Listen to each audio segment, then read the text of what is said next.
See? It's just so nice. I refuse to mute it now. Because it's what we do. Yeah. Yeah. I'm learning through the stream, like, it really doesn't matter when they're hearing what you're hearing anyways. I wonder if it gives like an extra like effect. Maybe it does. I don't know.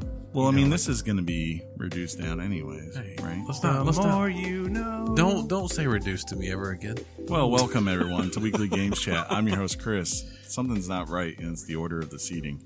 To my left, as always, well, not usually, but, you know, always on the show. I'm on the left today. Right? Oh, actually, this is more the left and the right. Yeah. Shaun. Hey, how are you people doing? I'm on the left. I'm on the left. And to my right, John. Whenever I'm driving and oh my god, it's so terrible. Oh my god, 197 episodes. Just pick up where you left off, John. Yep. Whenever we're driving and my wife, your wife is giving me directions, she tells me to make a left. I'm like, I never go left. That's funny. So we circle the block. I get it. It took me a minute, and now it's crystal clear. You'd have a very hard time in England. For sure. Right? Because they sit on the right side and don't make lefts, or what happened? Well, it's easier to turn left in England than it is here. Is that factual? Yes, because you're on the opposite side of the road. Mm-hmm. Oh, because you're on the right side. Mm-hmm. Yeah. Like, that's their right-hand turn. I would literally die in 5 minutes if I was driving in England, because I would freaking forget. I've driven in New York City. I know I've said that before, but that was hilariously fun. New York City? Yeah, it was crazy, dude. Right. What was your top speed? 2 miles an hour? I don't know. I mean, we got at one point we were hitting maybe 35 or 40. Dude. Oh, Nice. Just burning it, John. Speaking of crazy, Yeah. a lot of things have changed for Weekly Games Chat in the last 7 days. I feel like a different person. Right? Feels like a different show. Feels like a new identity. So I want to give. I'm going to keep promoting this. We have a Discord now. And we need to do that because it's new. You can find the link for it on our Twitter page. It is pinned to the top currently. That link should never expire. See, John, if by chance it does, please let me know and I will give you a fresh link on there. A pinned tweet means. Thanks. But our buddy, friend of the show, Andrew, set it up for us, and ever since we rolled it out publicly, people are joining, and they're having great times and great discussions. There's just tons of chat rooms, and even some voice channels, though people really haven't been using those as much because I think more people use Discord for these kinds of things as a social board. Unless you're, I think unless you get to know the people and you start running games together, most of them, I would bet to wager. Did I say that right? I think so. Okay. Wager. Judges? Yeah, you're good. Ding. Okay. That they're gonna, if they decide to play with each other, it's gonna be on PlayStation or Xbox, and they'll probably just use the party systems in there. I don't know. I could be wrong. But yeah, we've seen some activity. We've seen some growth in the Discord channel. Yes. Also see some growth somewhere else, you know? Like some growth. But the other big thing that kind of unexpectedly, I almost want to say, came from that because it motivated me, I would say. It started there and I was like, wait a minute. Because I want to engage with that community. I want to build it up and give them reasons to come. Yeah. We used to, in theory, have a Twitch channel way back when we were Geek versus Games, but it was rarely used, I would say. Yeah, you've also streamed. You personally have streamed on YouTube before. Yes, yeah. But now, we do have a Weekly Games Chat Twitch channel. It's twitch.tv Weekly Games Chat. And we are committed, or at least at the very least, I am. And I think when they can, they will also be sure, and I'm sure it will be even if a regular thing. Every Monday, 8 p.m. Eastern Standard Time, we will be streaming on there. And even if we're not playing the game, I'm going to do my best to at least log on. Yeah, and watch to just say hey and interact with the fans if I can. Give me a hard time if I'm screwing up. Yes, for sure. As you should. Well, it just happened. It was fun. You were playing a game that I saw you were playing, right? That we're going to talk about today. And I go, hey, are you streaming? I send you a message and you go, yes, I am. Yep. Because I don't know why, but you gave me an inkling during the workday that you were thinking about doing that. I don't know. Remember the day before? Yeah. Yeah. And then, so I hop in, we figure out the audio thing so they can at least hear me talk. Yeah, we have it now where we have a Discord channel that will feed through there so that even though Shaun and John obviously are not in the room, they can easily join in on the conversation, and you can see which one of us is talking. Easily? Well, it was technically easily, but John and his typical anti-tech abilities. So I text John. Got right in the way. And you can go watch our video from last night. It's saved on our channel as like a previous broadcast. And that's really cool if you're new to Twitch. If you're not new to Twitch, you're like, can you please shut up? I know how Twitch works. And I get that. But I text John and I go, hey, John, basically, hey, do you want to play? Because John had also told me if we wanted to run some Division later that day to hit him up. What was I doing? What do you mean? When you texted me. I don't know what you were doing. I don't know what you were doing. I thought I told you. I was dropping one. Oh, you're dropping a deuce? You might have said you were dropping a deuce. I don't remember. Let's see. Let's go back. We don't want to talk about that right now, though, right? No, we need to stay away from that topic because I got one in the prairie dog lane right now. I'm prairie dogging. So John, in a classic John way, eventually. I said, you said division. I said dumping. So John hops in, and for the first, I don't know, 10 minutes? Yeah, he's in there. I figured out how to put the audio in, and I can see John has joined the channel. His emblem is there. And we're just thinking, well, obviously he's going to get on here and not talk because John doesn't want to do that. But then, we were also thinking maybe he actually is trying to talk, but he just doesn't know how to figure it out. So at one point, it was either Chris or myself. We go, John, if you hear us stop. Well, lo and behold, John stops. I think that was me. And then Chris said, John runs. So John takes off running. And we're like, okay, something's amuck here. He's kind of here. Like, what happened? So, John, what was the issue? I still don't know. You had it set up as push to talk. Yeah, it was. So finally we stopped the action and John was pushing the button old walkie-talkie style. And, we fixed it. So. Yeah, I thought to myself, if this is how it works, I'm not going to push this thing every time I want to say something. Some people, like during the when you're on PC and you're running Discord, you prefer the push to talk because of the clicking of the keys and whatnot.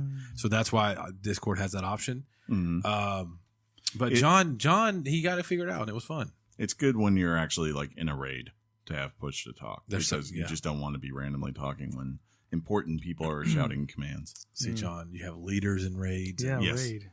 But yeah, what does this all mean for you, the listener? That's a good question. So if you haven't been keeping track, I do a terrible job of actually, I think, getting the number right most weeks. But this is episode 197. I made sure before I started today to look at it. There are things I must say today we need to clarify. So we are a couple weeks away now from 200. So 200. I think what we are going to plan to do is when we record, we are going to also broadcast live on Twitch. Maybe we'll do an AMA about that. That's Ask Me Anything for those apparently who don't use Reddit. We knew. What are you talking about? we knew right what you were talking about. Yeah. Or something else. We haven't figured out what the topic will be for the show. We got an idea. We got a really good idea. We may do a drunk cast. We're not sure yet. We're not that. It may be a different day than our usual recording and a different time just so that we can have as many people as they want or who wants to can join in. But we got more details. We'll keep you posted as we get closer to it. But just something to think about. As long as technology does not fail us, we plan to live stream that episode. And if you're sitting here going, oh, but I don't want to go to Twitch for your 200th. I just want my iTunes downloaded. I want to just hear it. It will be there too. Whatever we record from that night is going to be the show that you will get. Yes. For episode 200 on whichever way you download the show or listen to the show. So, hey, no worries. Okay. Hakuna Matata. Side request. If you really want to help us out, go to twitch.tv, go to our channel, twitch.tv/weeklygameschat and follow us. Even if you're not a big Twitch watcher, if you've got a Twitch account on there, hit the follow button. It would really help us out. And it may lead to bigger things. You never know. So let's hope. We appreciate it. But that said, other things went on this week. I was sitting here thinking on the way over here, normally we say, hey, I watched this or this went down. Yeah. The last 2 weekends, the last 2 Saturdays in particular, I've been consumed with cheerleading competitions in Atlanta. Exciting. Yeah, so I haven't been able to... Can you expand on that, please, before... I feel like... Well, I have a daughter who's in cheer, John. There you go. And she's had competitions, so the last couple of weekends have been go to bed pretty early Friday night because we have to get up pretty early Saturday morning to get to where we got to go. Are you sure it just wasn't, he was like just going up there? What do you do for fun? I drive up to Atlanta on weekends and watch cheerleaders. That's what I do. John? Yeah. 9 Put the 1 lotion in the basket. 1. Put the lotion in the basket. Would you? I feel like outside of playing the game that we're talking about next weekend, I spent my weekend at the movies. You watched Us, You right? saw something that I saw was 2 shocked things. about. Yeah, I saw Two two things. Yeah, first I went and saw Us on Friday night, which is pretty dang good. I wouldn't say it's as good as Get Out, but that is easily probably my favorite thing I've watched this year. So is it suspense? Is it horror? Is it a combination of both? It's a lot more horror. Horror. And it's also a lot more open-ended. So it's been this movie that since I've gotten done with it, I've been just going back and thinking about like, oh, what did this mean? And how did this play out from this early part of the movie to what they're talking about at the end of this movie and those kinds of things.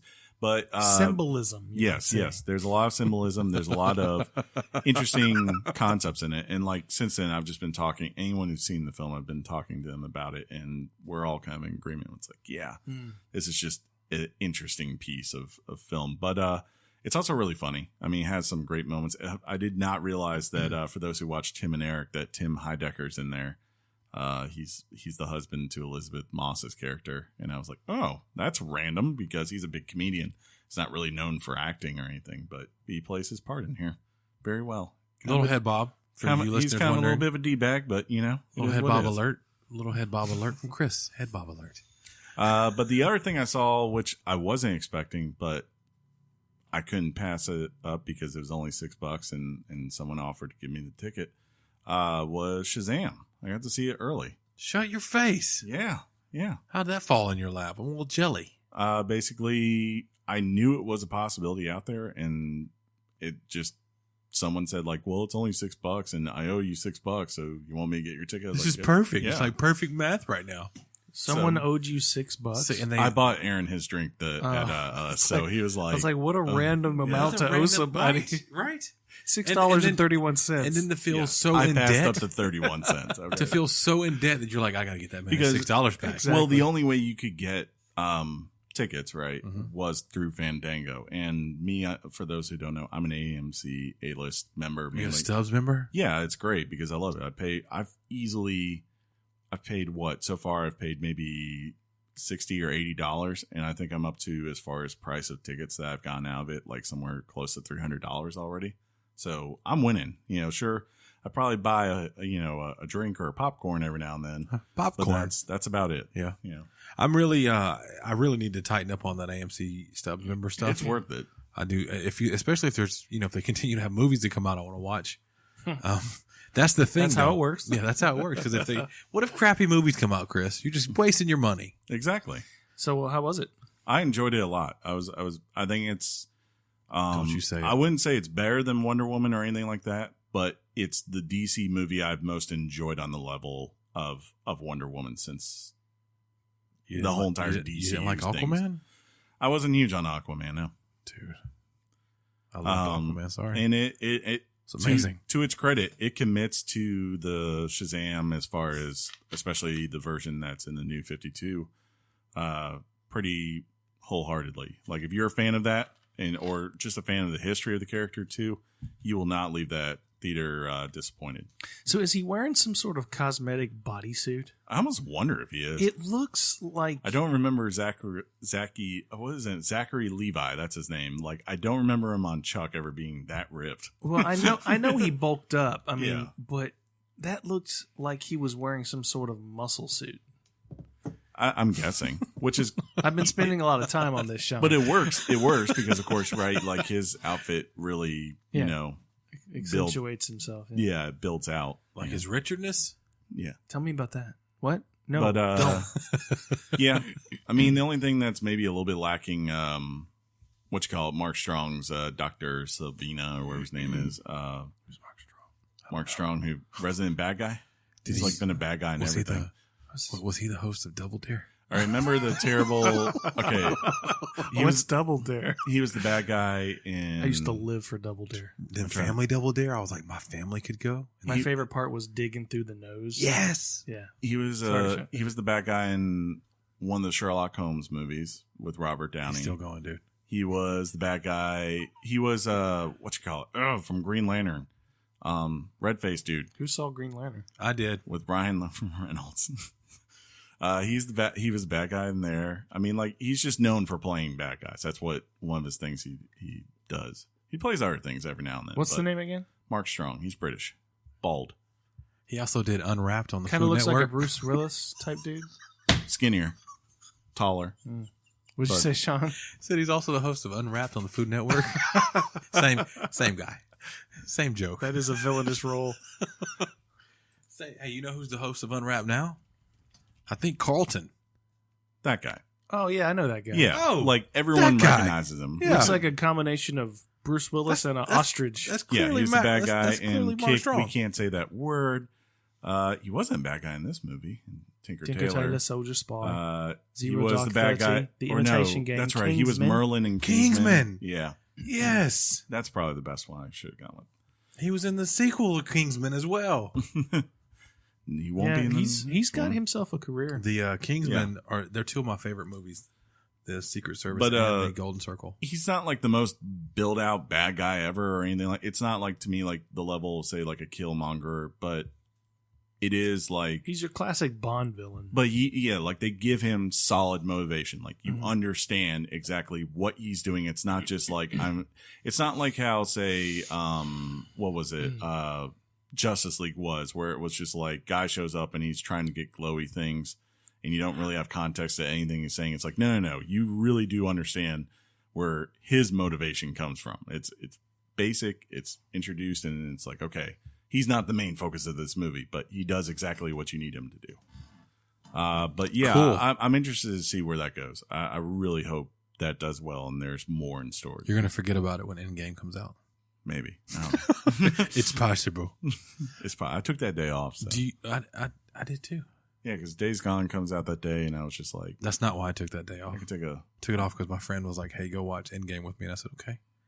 That's all that mattered. Well, we could go because I can go 3 times in a week. I'm gonna do a rare Thursday DJ event. Ooh, the day before, and then I'm gonna take the next day off, John, to hang with my friend to watch Endgame together. But I can't come. Can I go? Can you? If I'm off, can I go? I don't know because I'm gonna go. I don't know if he likes you. You know he loves me. I don't know if he likes you. Me and him are besties. Who do you think it is? Shish madam? No. Shish mate? No. Shish more? No. Oh, I'm running out of friends here. Shish mate Kenny? Shush. He goes, Shishmink Kenny? Shish Mike D? No, do you know what I did? I turned on my Xbox for the first time to play a game in probably what game? Since 2018. Wow. I know what game. It's going to be the game we talk about next week. That's where I bought it. Okay. You know why I bought it? It's because John. Because John had put out, I think, a picture that he bought it on Xbox. Do you know what I forgot? What? That John bought a One X. He did. So he calls me and he goes, "What'd you get it on Xbox? Why?"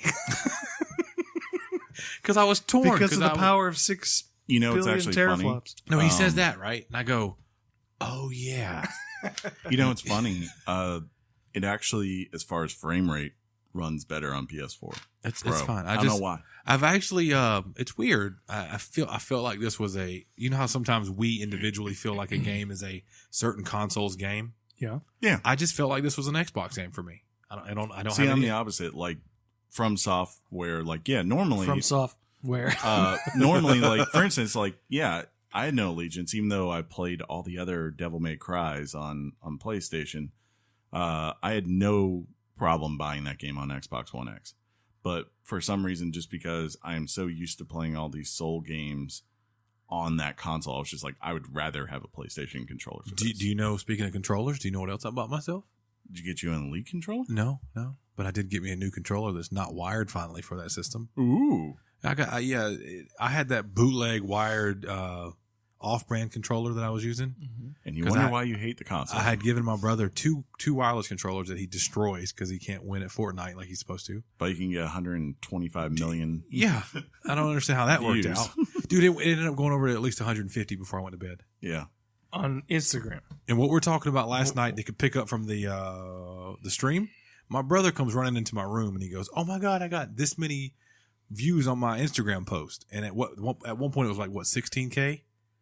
And then before I go to bed, it's like 150K views. Yeah. It was so. What did he post? It was a trick shot move, like a thing he was just doing really fast on Fortnite. But see, that was the thing. Like watching it, I couldn't even discern what was going on. And I've played Overwatch a good bit, but I was like, what did he hit? I was like, I don't know who he killed or when he actually killed Fortnite, the person. not Overwatch. Yeah, I'm just going to let that go. Okay. Oh, was it Fortnite? Yeah, I was going to let that go. Okay, sorry. It's okay. Well, same thing. I just like when you're wrong and dumb. No, I thought it was Overwatch because it had to be Overwatch, yeah. He doesn't own Overwatch. Oh, really? Yeah. Is that in first person? He's still trying to convince yourself. Oh, yeah, that's right. You can't switch to Overwatch. first person in It might have been Fortnite. Call of Duty. I don't know. It looked very God. Yeah, Penny's blowing it. Did you give her beans today, bro? She's gonna get a bone here in a minute. No, Chris, don't do it. What does that mean? Chris, please don't.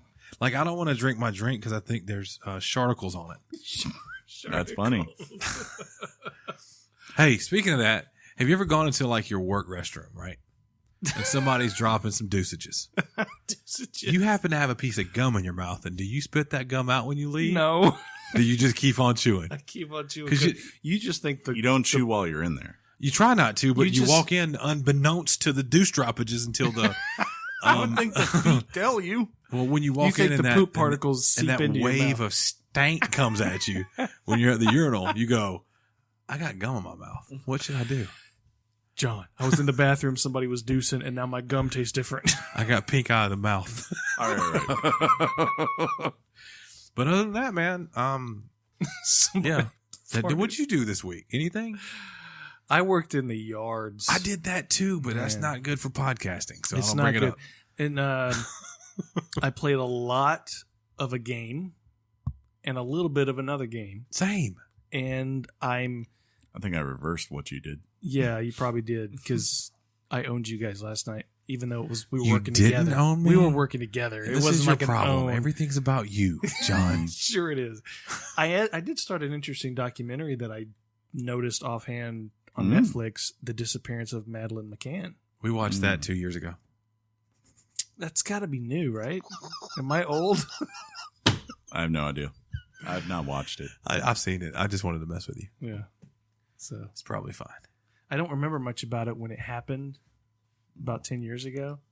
Little girl disappears and on vacation, and Was that the one in like the Bahamas or whatever? was Portugal. Oh, okay. All So I not that remember, all I remember Yeah. about the With Jordan Vandersloot. I'll and talk all that? later. Natalie was her name. one. Something like that. Yeah. That's Aruba. Yeah. That's what he's thinking. That was That what I was was like thinking. 2006 or 7. It's context, man. See, John, context is. You really gonna tell me what context is? I invented context, okay? I No, did but two how- things. I got really you- good at owning and division, and I got context. Well, I Those hear two you have a things. really awesome turret. So I do. My turret is awesome. That's funny. My turret is Your, very your, awesome. your turret wasn't doing anything last night. Oh, it was. Trust me. John Rambo was doing everything. John was like right next to me trying to hover down, and he was guarding this side. I will give him that. What But side is that, Chris, about for the listeners? The left side. nope. And then like I literally Nope. just watched 4 people in a row run there, and I just kept aiming with my turret. You mean while all I those kept guys shooting. that kept running towards you? Yes. Yeah, I was popping all of them. And I was popping them too. This is great. Man. This is what you need to watch This Twitch is for, just- people. I don't know if you Go know watch this. the Twitch and see for yourself. I will. I have the video. It's The right- video. The video. There was something. I'm here You on can your have mine. flank just going pop, pop, pop, pop. There was. Man, my turret's really amazing. I wish. Look, next time when It something was. funny like John not having audio, Mhm. we need to mark that time. So we John has that special gun in Division, by the way, that kills everyone with one bullet magically. listen to me. Do you imagine how funny it would have been to have on the board today? John coming in saying it. This thing's push to talk, and just anytime we wanted to, just hit that over and over and over. That'd be funny. It's good stuff, man. Besides that, though, and we had a good time. It was fun. It was fun. It was fun. I can't wait to do it again with something else. I don't know what will be. Are you serious? You don't want to do Division anymore? Are you done? I definitely. Well, I mean, we'll get to that, won't we? Yeah, we could get that right now, actually. Are we doing a? Is that today's thing? Yeah, I suppose. Son of a. I gotta go. Let's do Give me this. 5 more minutes. Right, let's do it. Topic time.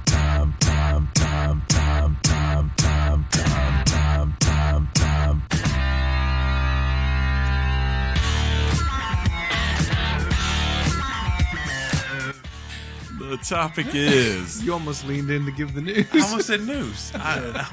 You're just trying to. Penny's got a bone. Big bone. Yeah. Sorry, we might have been Little singing inside stuff something. there. Yeah. Cause she's got a big bone. Everyone's like, "What?" It's like a throwback to Patton Oswalt's Sadness Bowls. Oh yeah, for KFC. Eating my lunch. Yeah. That. Okay, I won't do his joke here. Go check that out. He does it much better. And then she's gonna get up on. Of course, you're gonna get up on the couch and eat your big bone. If I And hear she's that gonna- dog eating that bone, dude, Right. I lose But everything. the topic is Division 2, a No, game no, by no, a no. small independent company. Tom Clancy's Division 2. Yeah, if you're gonna say it, say it I right. feel like Chris. it's weird they put that on there just because it's like Tom Clancy literally was dead when this game started being made. that means nothing, dude. I mean, I guess it's technically set in that universe of Ghost Recon, maybe. I don't know. And for the record, I love saying looter shooter. I'm just gonna put that out there. Okay. Looter shooter. Yeah. But yeah, the follow up to the successful financially. Was but it 2015 or 2016? I want to say It does not feel like 2015 if that's the case. that's a good question. I want to be accurate here. Let's see. Hey, 2016, the sequel to Tom Clancy's The Division from 2016. well, there there it you is. go. NCAA. That's It is funny. March.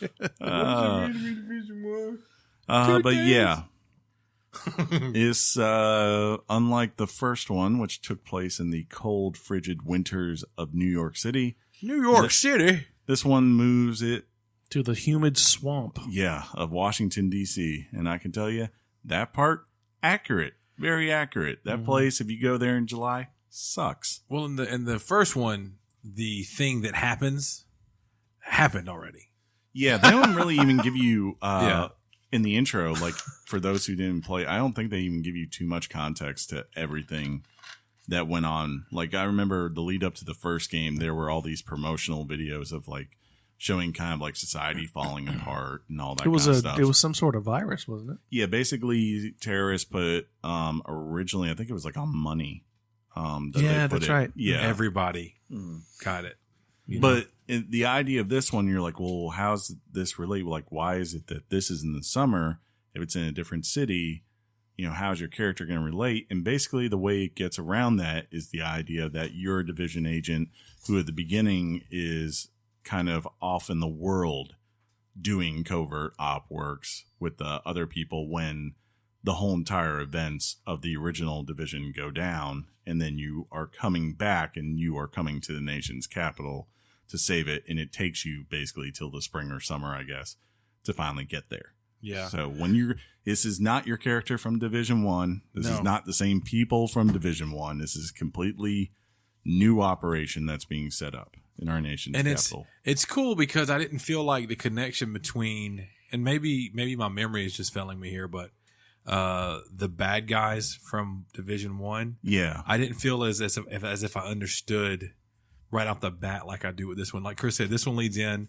It's months later. I think it's like 6 or 7 months to be exact after the thing happens. Yeah. And what you're coming into is a civil war, basically from the good guys and the bad guys. You know, it's like the post-apocalyptic, whatever the thing happened, and now you're a good guy, and you got to take out the bad guys who are trying to really get a hold on the city as it is and take control of certain things. There's like little it's similar to the first one. When you get there, the division is just setting up shop. That's great. So the division themselves, they are setting up shop at the White House. There are settlements out there of people who are just good, honest, decent people trying to survive this thing and find a way of life. And then there's the other side where you have all these gangs that are forming militant groups and trying to take control for their own purposes. You mentioned the other people that aren't what we are in Division, which we are what JRF. Yeah, it's something like that. I can't remember. JRF agent. JD. So we're an agent, right? You're an agent. Super special guy agent. There's other people who just have guns and they don't want to put up with the violence, so they're kind of doing their own patrolling. And if you remember, the first Division felt empty. John, you don't feel that possibly in this one, but the first one of the big issues was when you were walking down the city streets, it was kind of an empty, barren. Mm-hmm. It felt a lot closer to like I Am Legend. Yeah, walking around that. And this is a little bit more alive. You have like deer, and you have. It seems like the bad guys are more prevalent in more spots. You have the other people who are doing their own thing that aren't agents, and I think they've really stepped up the game. Well, I think one of the big things that plays to its advantage, right, is I'm willing to bet technically they were limited in the first game because, of course, pretty much all the fact that it's in Manhattan, everything is a huge high rise. Like everything is multiple stories upon stories going up. And that, of course, takes power to render graphics for that. And here, of course, anyone who like they even explain it, I think in Minority Report, DC has zoning laws where pretty much there are no humongous tall skyscrapers in DC. It's about the Capitol and that kind of stuff. Like the Washington Monument is probably the tallest thing in DC. So therefore, because of that and just the outlay of the city, there are so many more distinct feeling areas when you're going around that city than there are in the original one. It just doesn't feel like another corridor of streets. And maybe the most you see is that you can recognize in the first one that, you're in the Chinese district or something. Here it's like, no. I'm in this open park area that's very marshy and has definitely grown out of control in the time since I've left versus like here I am at the Capitol building or I'm over by the different Smithsonian places. They all feel very distinct and unique to them. Well, it's almost a brilliant choice by Ubisoft to set this in DC because as I understand it, why it's not an exact replica, it's a pretty close replica of DC, street by street, building by building, and while they make Spider-Man an impressive looking Manhattan, that it's not Manhattan. Yeah, it's really hard to do that. I mean, what was it? Assassin's Creed, the one in Paris proved that because they had so many issues. They try to do that scale to scale. Yeah, it's tough. Mm-hmm. Hey, but we're former JTF agents. There you go. Joint Task Force. Joint Task Force. That's what it stood for. They're just like take two military words and just throw darts until they sound good. So right off the jump, I was not sure that I was gonna be able to commit to a looter shooter. Sure. I mean, Anthem did not give me a first impression that I wanted, and so I bought Division 2, walked out of the store with it, and didn't open it for a couple of days because I was like, I was sending pictures to people going, "Hey, I got this," and nobody really seemed to care that much. It's like because you're not an online shooter guy, Yeah, no, absolutely. And so I kind of wanted to. I was kind of balancing that. I hope somebody will play this with me, but as I've come to play this game, I think about at least 90% of my time has been solo, and that is fine. I'm don't get me wrong, I have a blast playing it online with friends, but this is the best of both worlds. If you want to be a solo player in this game, it's completely accessible. I mean, I've had no problem. Yeah, you've done main story, side quests. You've done a lot of stuff moving on by yourself. Mm-hmm. Out of the three of us at the table, you're your highest ranking as far as the level you've attained so far. Yeah. I've played by myself and with other people as well. And one time I stumbled into, and I told you guys this last night, I stumbled into, if any of you guys have played the first Division, you know how the map looks and it shows you all the different icons you can explore.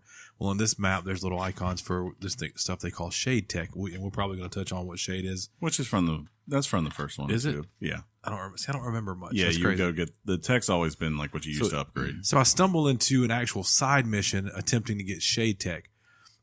Imagine Shade Tech as being something you literally see on a map, you walk up to it and it's on the ground, you pick it up, and that's supposed to be it. Mm-hmm. Side missions are basically almost a full-fledged mission. Yeah. In as far as severity of the enemy attacking you. Mm-hmm. And all I was like, this has to be the greatest Shade Tech of all time that I'm trying to retrieve because this many people are coming at you. Yeah.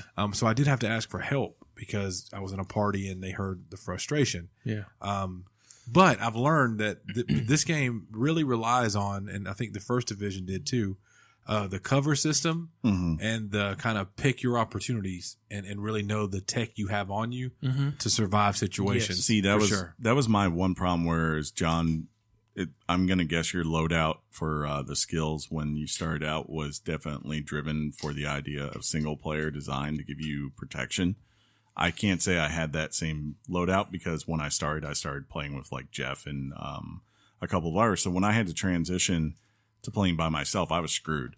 Like I'm completely lost about that. You know, so when you go to the White House, and you talk to that guy at that table, your R1 and L1 abilities, yeah, those are your thing. So like for instance, my very first one, because those who played the first one, Pulse was a huge deal in the first one. Huge, especially team wise, because you could just scan a whole entire room and know where everyone is and how they're moving around, so you can anticipate. Even though I can't see them, I know they're coming and I need to be prepared for that, right? They really dumbed that down this time. I don't know if eventually you can get a more powerful version of it, right? But, you know, as someone who then goes to solo and you say, that's my only defensive ability besides the guns I have on me, it makes it hard to set up situations where you can defend yourself. Well, I got a cop to something because that was my first loadout. Yeah, like it didn't. No, yeah, it didn't bother the enhancement, or it didn't limit my progression into the game. It was more of like once I got the turret, once I had the turret, and I kind of went back and forth between that and there's like a healing drone you could use, or there's also the seeker mine. I like that too. Once I started doing that, then I was like, okay, this isn't as fun as it could be if I was playing with others, because it's an easier situation to know that if I die or I go down, someone can at least help me up, right?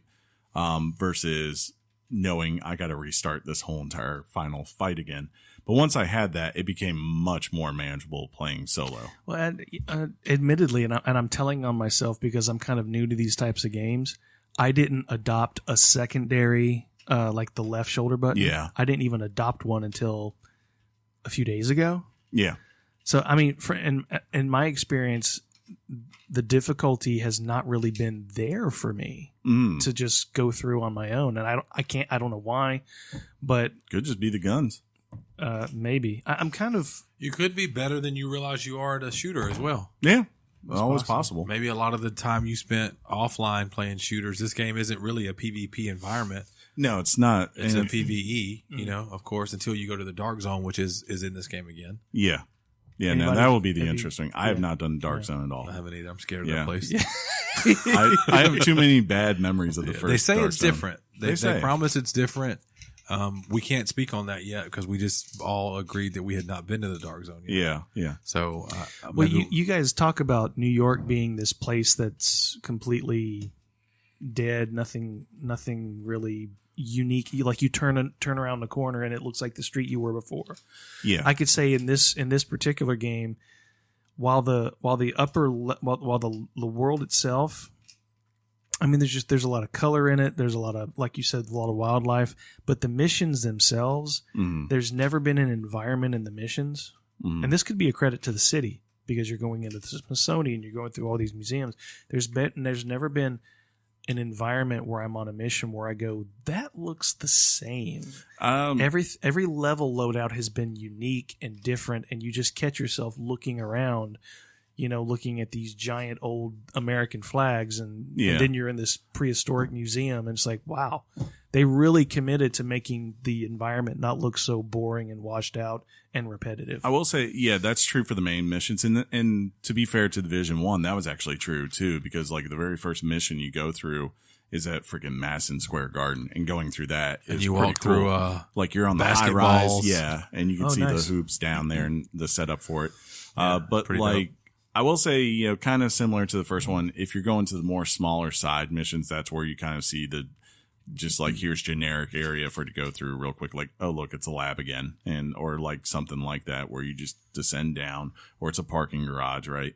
But yeah, you are right. Like when you actually go to the main things, like going around the Native History Museum, or going to the Space Museum, the Air Museum, or Air and Space Museum, and then the mall, the National Mall, and those kinds of things, like that's where you're like, that's where DC has probably advantage over more cities, because of course, like most cities, their tourism isn't built in history like DC is. Mm-hmm. Like DC is that's the one true city in America that is built for that. So just to like go, oh man, I wonder if like, I can go to something like the FDR Memorial, or I can go to the Capitol building, or I can go and find the World War II monument or something like that. Like that's all kind of possible in this game if you're willing to dig and walk around. And that's what is really cool about being in the place. Like I'm the last game I can remember playing that was set in DC was Fallout 3.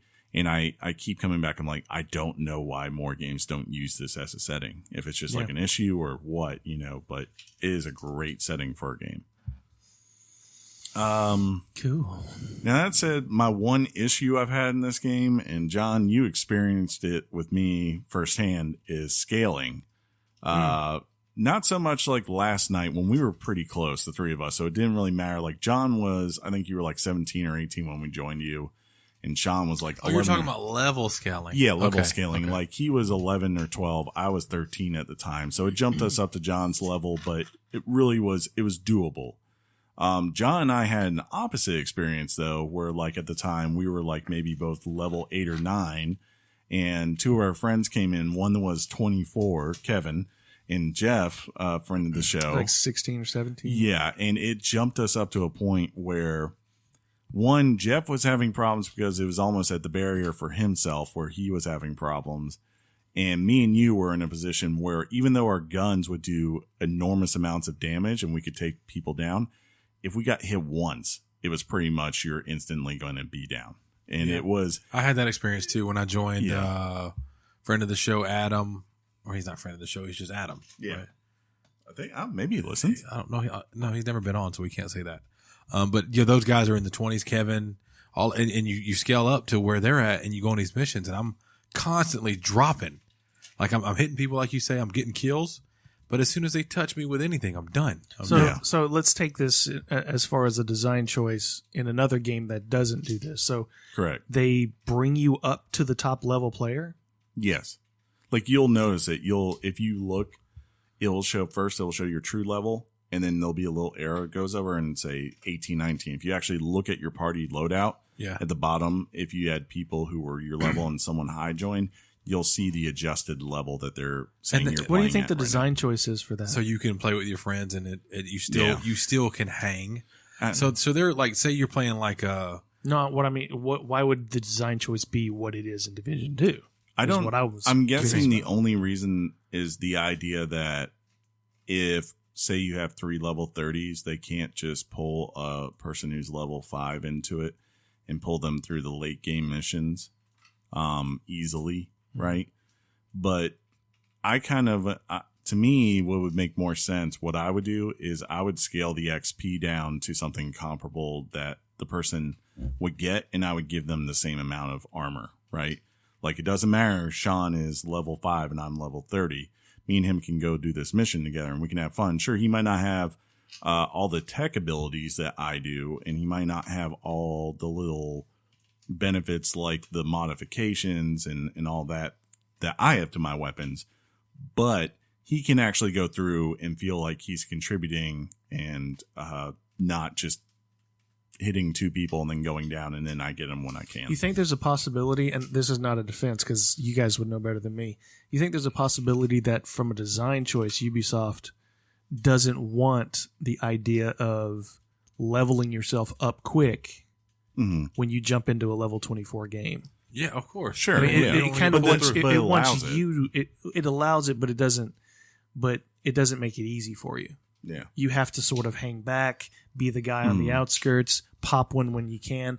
Then if you get through the mission, you'll get a couple of bumps up. But from a design choice, it seems like like that time you were leveling me up in Diablo 3. Yeah.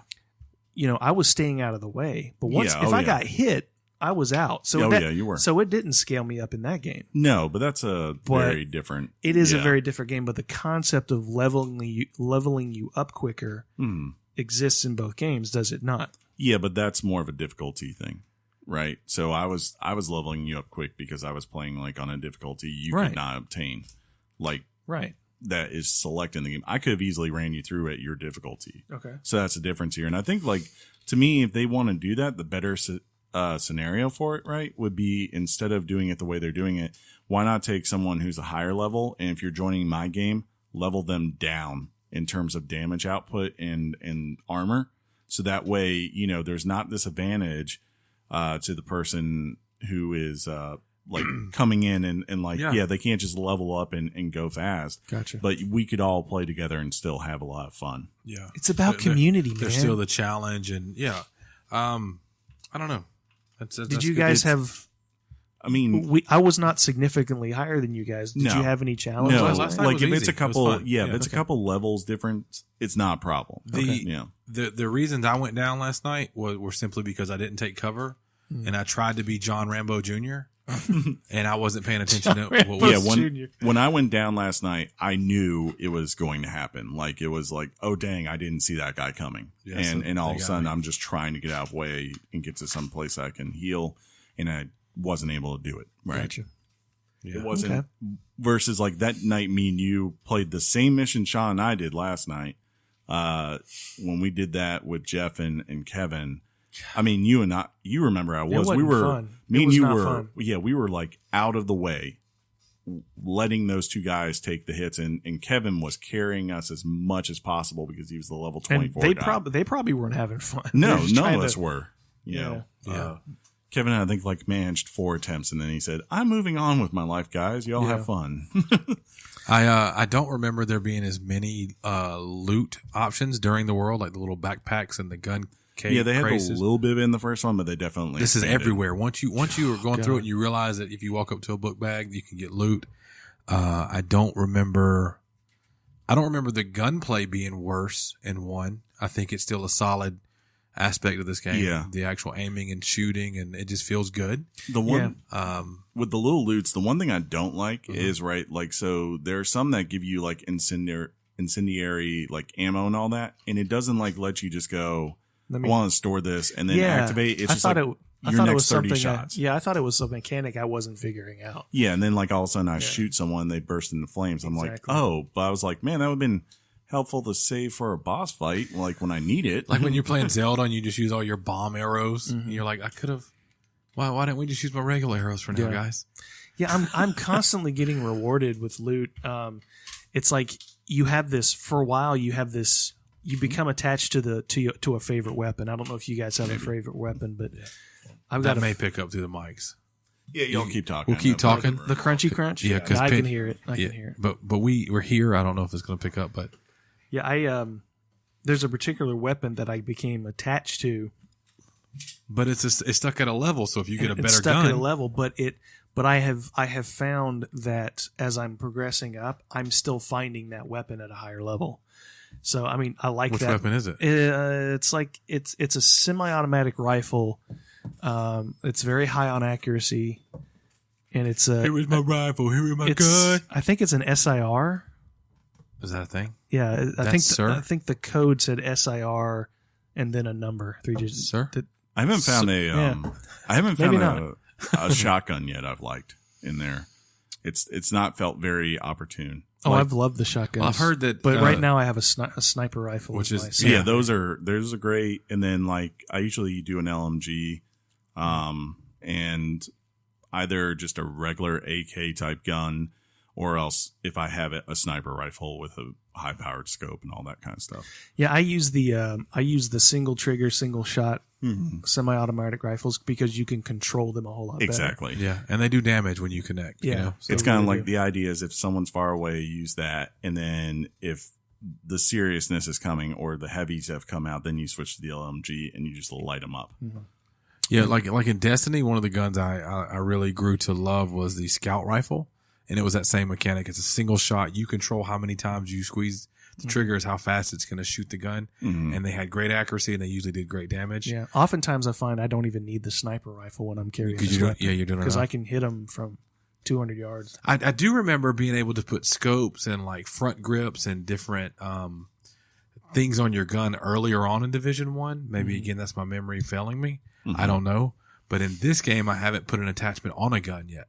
Oh yeah. Yeah, like a scope, and I haven't. You should do that. I haven't needed it though. It's helped. It helps like if you don't, even if you're not using the ones that actually have the huge optical things, where it's just like maybe you zoom a little bit closer when you're aiming. You get so many perks in terms of damage by doing that kind of stuff. Yeah, like it will say like you do an extra percent, like 15% against elites or something like that. Yeah. Pretty awesome. I mean, start modding, Bo. Yeah, start modding, Bo. I will say that for me, having played Division 1, I do like the setting, like you mentioned. I feel like I like the story better, even though the story is kind of just there for me. But for me, I need it. I don't want to just fly through the missions. I like hearing what you're going to do. I like hearing when you finish the mission, what you've done. You're helping the base, and I remember having that feeling in the first game. But for me, this is just different, and I don't know why. Yeah, I don't know. I like everything they've added from the loot aspect. I love the loot's been solid. Yeah, that's what they're consistently making it where when you get done with the mission, you feel like, sure, you're not going to use 3/4 of it, but you always feel like you've gotten something out of it. And then you have a bunch of stuff to either sell off or break down for material to make things for later. I like my main base being the White House. Right? I don't know why. That's pretty cool. That's huge. That's huge. It's a huge house. John, I know you love, or you haven't brought up the fast travel system, which is something I was kind of waiting on. It's good. It works, right? It's good. It's a thing. It's a thing. They had it in the first one too. I but don't like matchmaking in the game.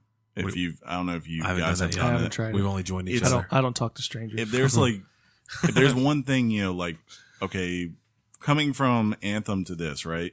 The big first difference I think you get is like, oh, wow, unlike Anthem, this is a very stable game that runs exceptionally well and feels good at every moment, right? It feels like someone designed a world that is designed for shooters and gear loot and all those kinds of things.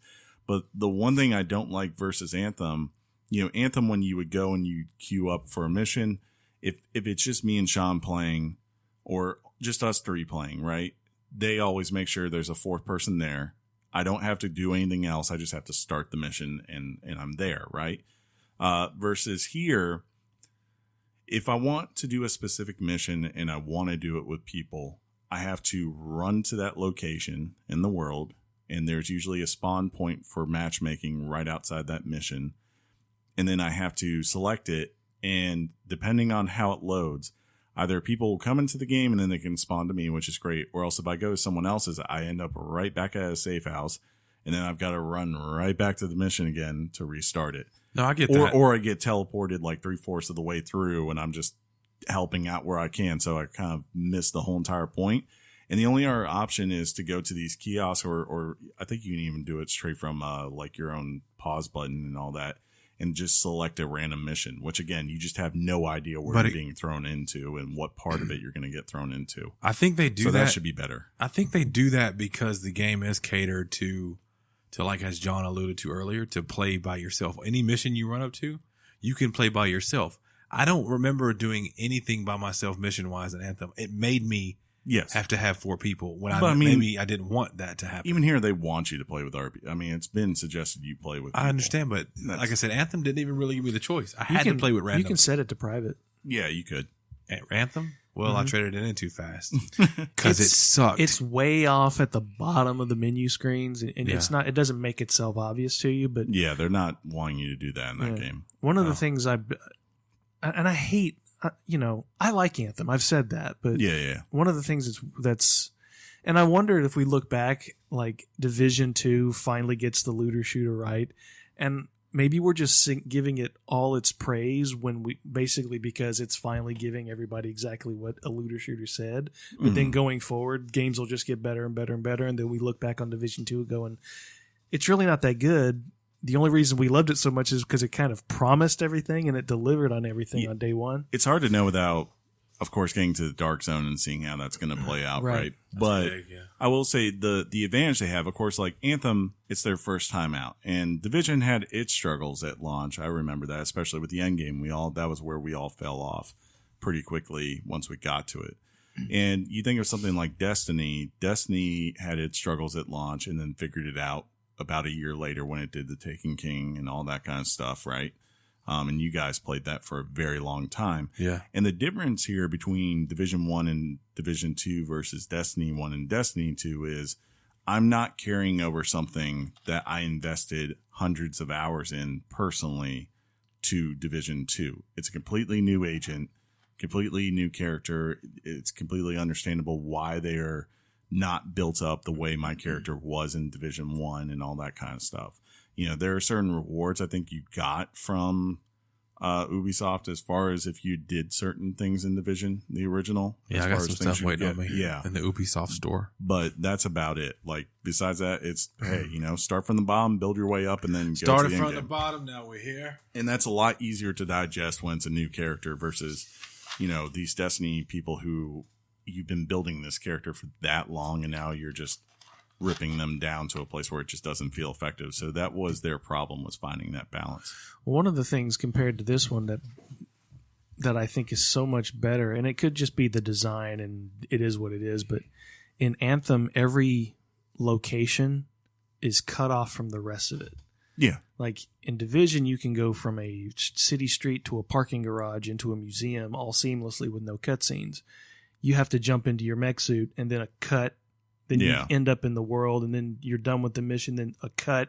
Then you're back in the headquarters or whatever it is. It just seems a little bit too fragmented. You have and the like world two wasn't, worlds, right? Yeah. Like you had the open world, which was great and fun. And then you're in first person, which doesn't make any sense. Yeah. It was for the story, which, I mean, to their credit, that's the one thing that they did better than anyone, I think. Like, their story is solid. Sure. But, you know, it works very well. Just kidding.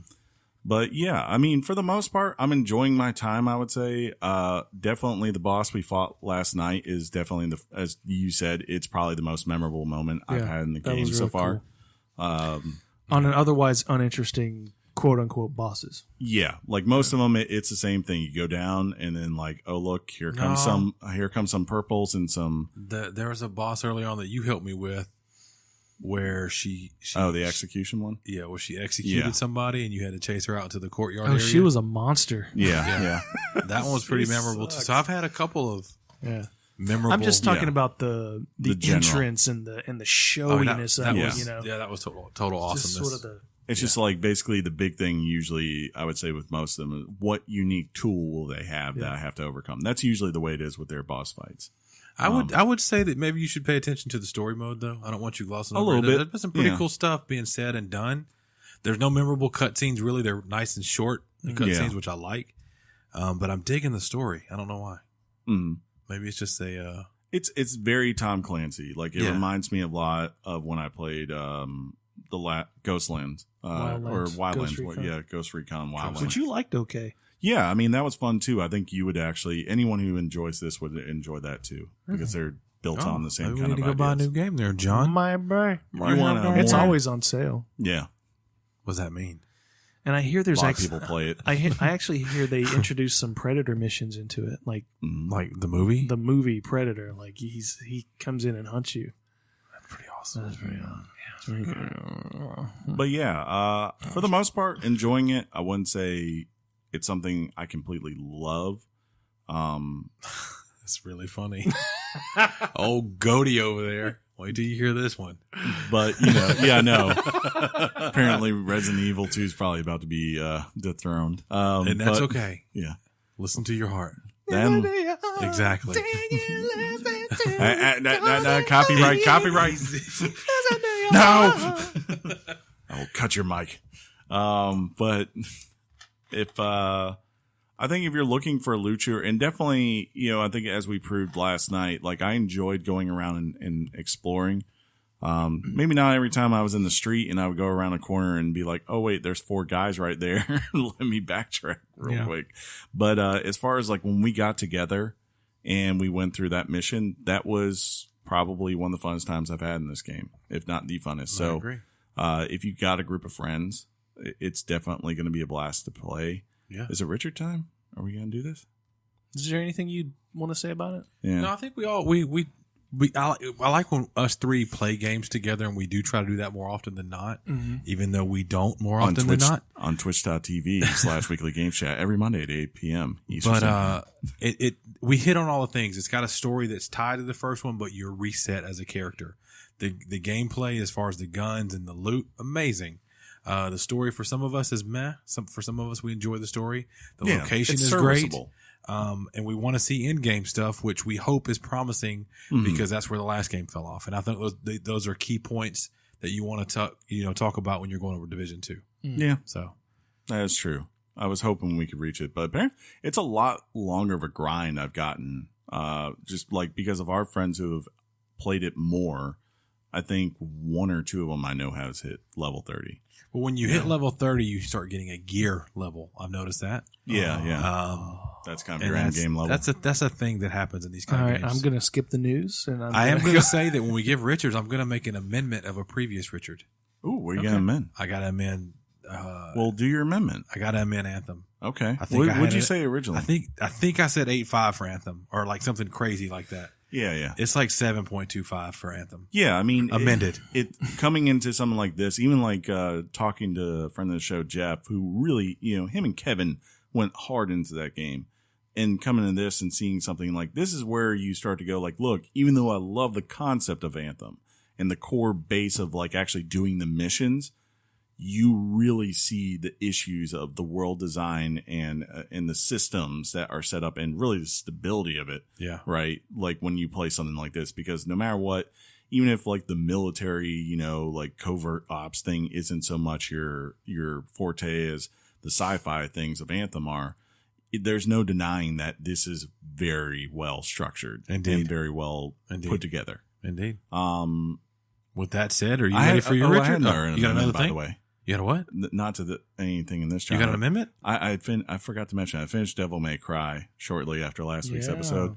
9.5 now. I'm with that. Possible Goaty. I said it would be a 9 or a 9.5. It's a 9.5.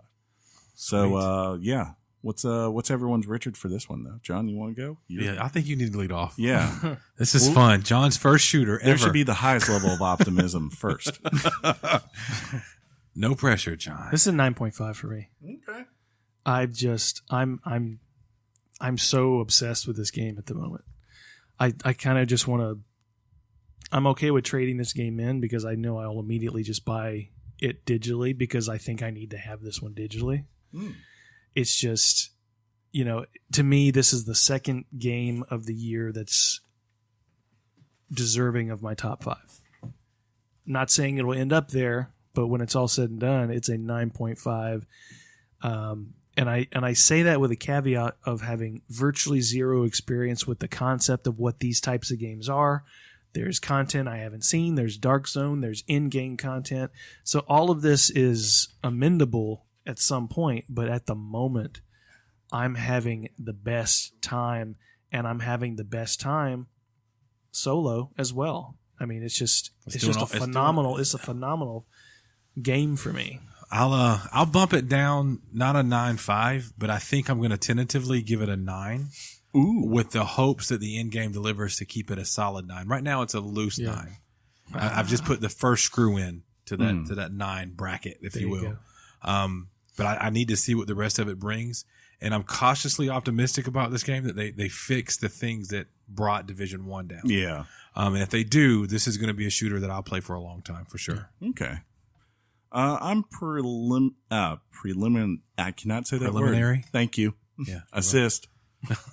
John Stockton. Right. Am I the mailman?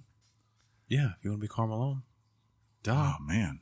Or do you want to be Sean Kemp and I'll be Sean Kemp and you'll be Gary Payton? How about we just get a score? Oh, you can be Derek Fisher and I'll be Kobe. But Paxton and Jordan. I'm gonna start out John Wall and random guy. I will go with I'll go 8.5 for now, and I'm going to say that more so cautiously optimistic because, I'm with you, Shaun. I don't want to go too high yet because the last thing I want is to get to the end game and be like, this is, still kind of the same situation where, the ride there to the end was fun, but the main point of this is, of course, Endgame and how that's designed. And if it's not delivering in the same vein, I don't know if I want to, say it's that high personally. So apparently I'm balls deep in this game. We usually say pelvic deep, John. That's fine. Oh, sorry. Yeah, it's cool. Yeah. It's a family That's podcast. Solid game. Yeah. It's solid. Very solid. I'm glad we all got to play it. Right? Just saying. Together. We Twitch can play TV, it again. Twitch.tv/weekly games chat. Plus the shooting is just amazing. And I just feel like I'm good at this game, even though it could, like, further down, I'll be like, nope, got rocked. You're John Rambo. That's all we need to remember. If I recall the missions for the first division, the last couple ones, they were tough. They were beastly. Yeah. Very tough. Well, we'll leave it there. Yeah. Let's let well enough alone. I want all the Tom Clancy's. I want Ghost Recon. I want the original Division. You don't want Ghost Recon. Why not? I mean, Wildlands. Yeah, Ghost Recon. He said it was kind of like a Far Cry game. A little. It's like an open world. What's the one that got the resurgence where there's like 4v4? Oh, that's a Rainbow Six Siege. Yeah, you don't want that. You will get owned. Yeah, like in that. Maybe eventually you get good, but there would be an adjustment. Is that the one where the demo was like you're going into this house rescuing kidnapped half the people hostages. Are the robbers are inside, the other half are the cops. It looked cool as crap. Yeah, fire in the hole. It's very unique. You guys do well? Oh yeah, that's the thing. Like it didn't launch very well, but over time, especially on PC, that game has become like a mainstay. Nice. Yeah. If while you're looking for us on Weekly Games Chat, you see the popular games, you might see that one on Twitter, Twitch, all the things. I just messed that all up. It's okay, man. Yeah, love you guys. You guys want to do some news? Yes, sure. Please. Okay. Hot off the press and straight to your ears. Weekly Games Chat presents the news. News! I should probably pull it up for you, huh? That's a good idea. Would you guys like the news? Sure. Be good. Okay. I got a new seat. I got to see if I can read this. You're so close to it now. Yet so far away. Do I go first? Let me go first. Okay. No. Oh, you're like, I don't want this long thing. No, it's fine. It's just games. This is awesome games. So to start it off this week, we're going to talk about the big PlayStation event that was called State of Play Livestream. I didn't watch it. I wanted to, and I missed it. But good thing we have a news department that helps me out on this. There you go. Sony has announced State of Play, a series of broadcasts that will show new updates regarding PS4 and PSVR games. The first episode streamed on March 25th. The focus was on VR games, and several games were announced. On April 9th, a game called Falcon Age will come out. April 16, Table of Tales. That's a stupid title. Unless there's a Table of Tales that I don't even know how to spin that one. On April 22nd, Jupiter and Mars. Those are planets. On May 21st, Everybody's Golf VR. Surprising there's not a VR game for golf already. I think there's some whack one out there, but hopefully this one's all right. On May 28th, Blood and Truth. On May 31st, Trover Saves the Universe. That's a popular series. That is. 2 games on June 18th, Mini Mech Mayhem and Vacation Simulator. That's big. That's big. Vacation Simulator. Is that part of the Job Simulator ones? Yeah, that's the same people. Dope. Mm-hmm. One that John says I should be very hype about with a TBD, and that's to be determined release date, Iron Man VR.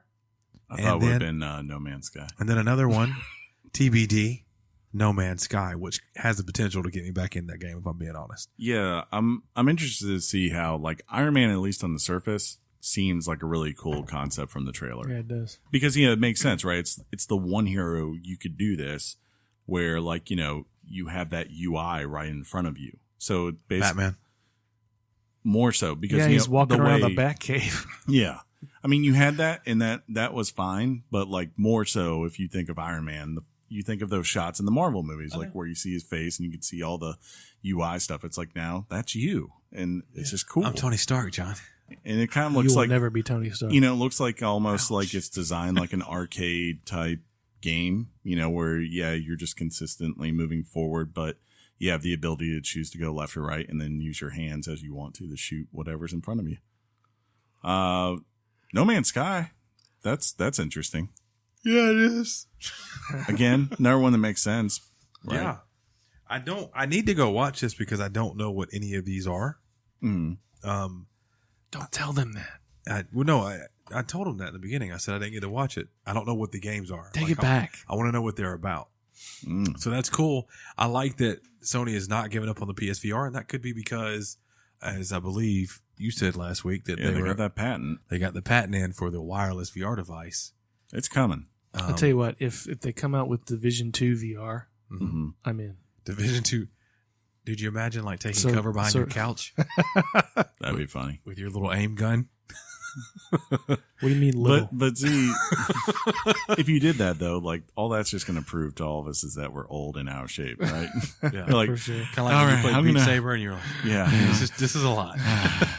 I don't want to be a Jedi anymore. That is the creepiest. That is the creepiest Twitch stream ever. Oh my god!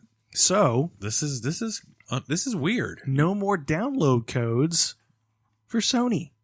Sony has confirmed that it will stop allowing retailers such as GameStop from selling download codes for PlayStation 4 games beginning on April 1st, 2019. Ironic. Ooh. According to PlayStation rep, quote, "We can confirm that as of April 1st, 2019, Sony Interactive Entertainment will no longer offer full games through SIE's global digital and retail program. This decision was made in order to continue to align key business globally to support full games and premium editions.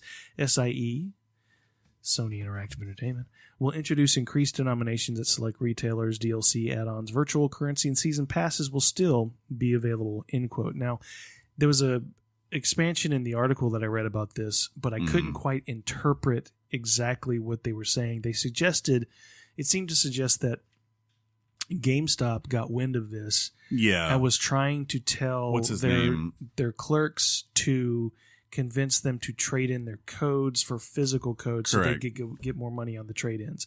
Well, I didn't translate right, so I didn't want to put it in the notes like that's what he said because it was very interpretive. What was it? Warrior 64, who's popular. Good, yeah. He's the one who apparently got the thing. And basically it was at its core, it's basically saying look, if they don't if they aren't getting the game before April 1st, they're going to lose this no matter what. So you should say, instead of canceling your pre-order and going to your system to buy it digitally, you should just get them to buy the physical one so that the store still makes money, right?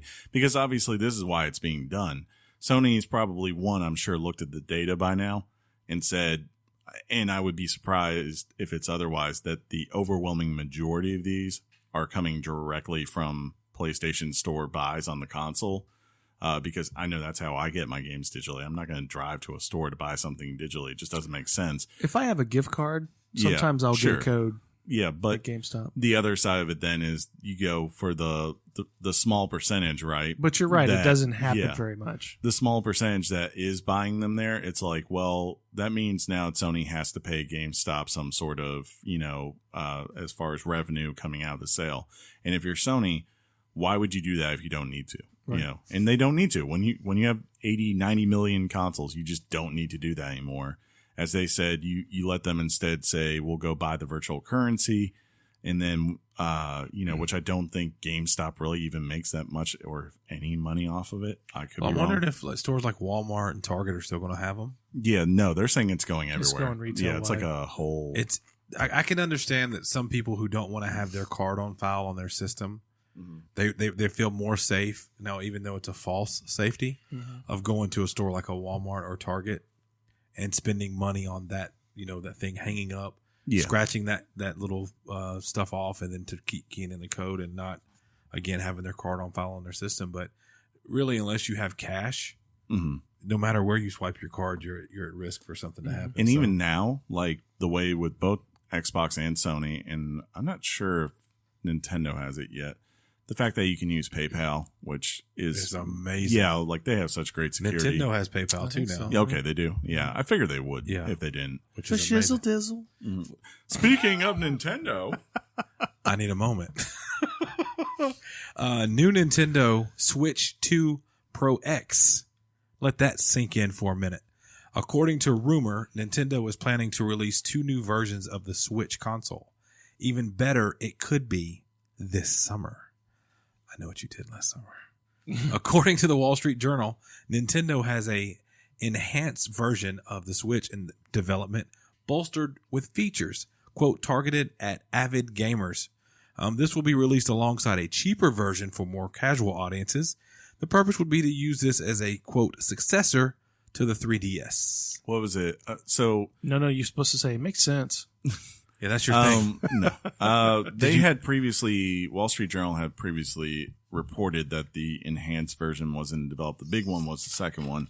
And I think I was reading, basically they're saying that they're going to take out like the rumble abilities in the Joy-Cons and all that, because I guess they were saying that a lot of the smaller games, especially like the indie games, don't even really take advantage of it. So It's like, if you can save the cost, then why not? If you're just trying to get people to get a Switch in their hands, to make money. And plus to make the Joy-Cons basically non-existent, just I don't even use the Joy-Cons, dude. 90%. It's because you have no soul. At one of the cheerleading competitions nice that I recently mentioned that I was at, the power of the Switch showed itself to me.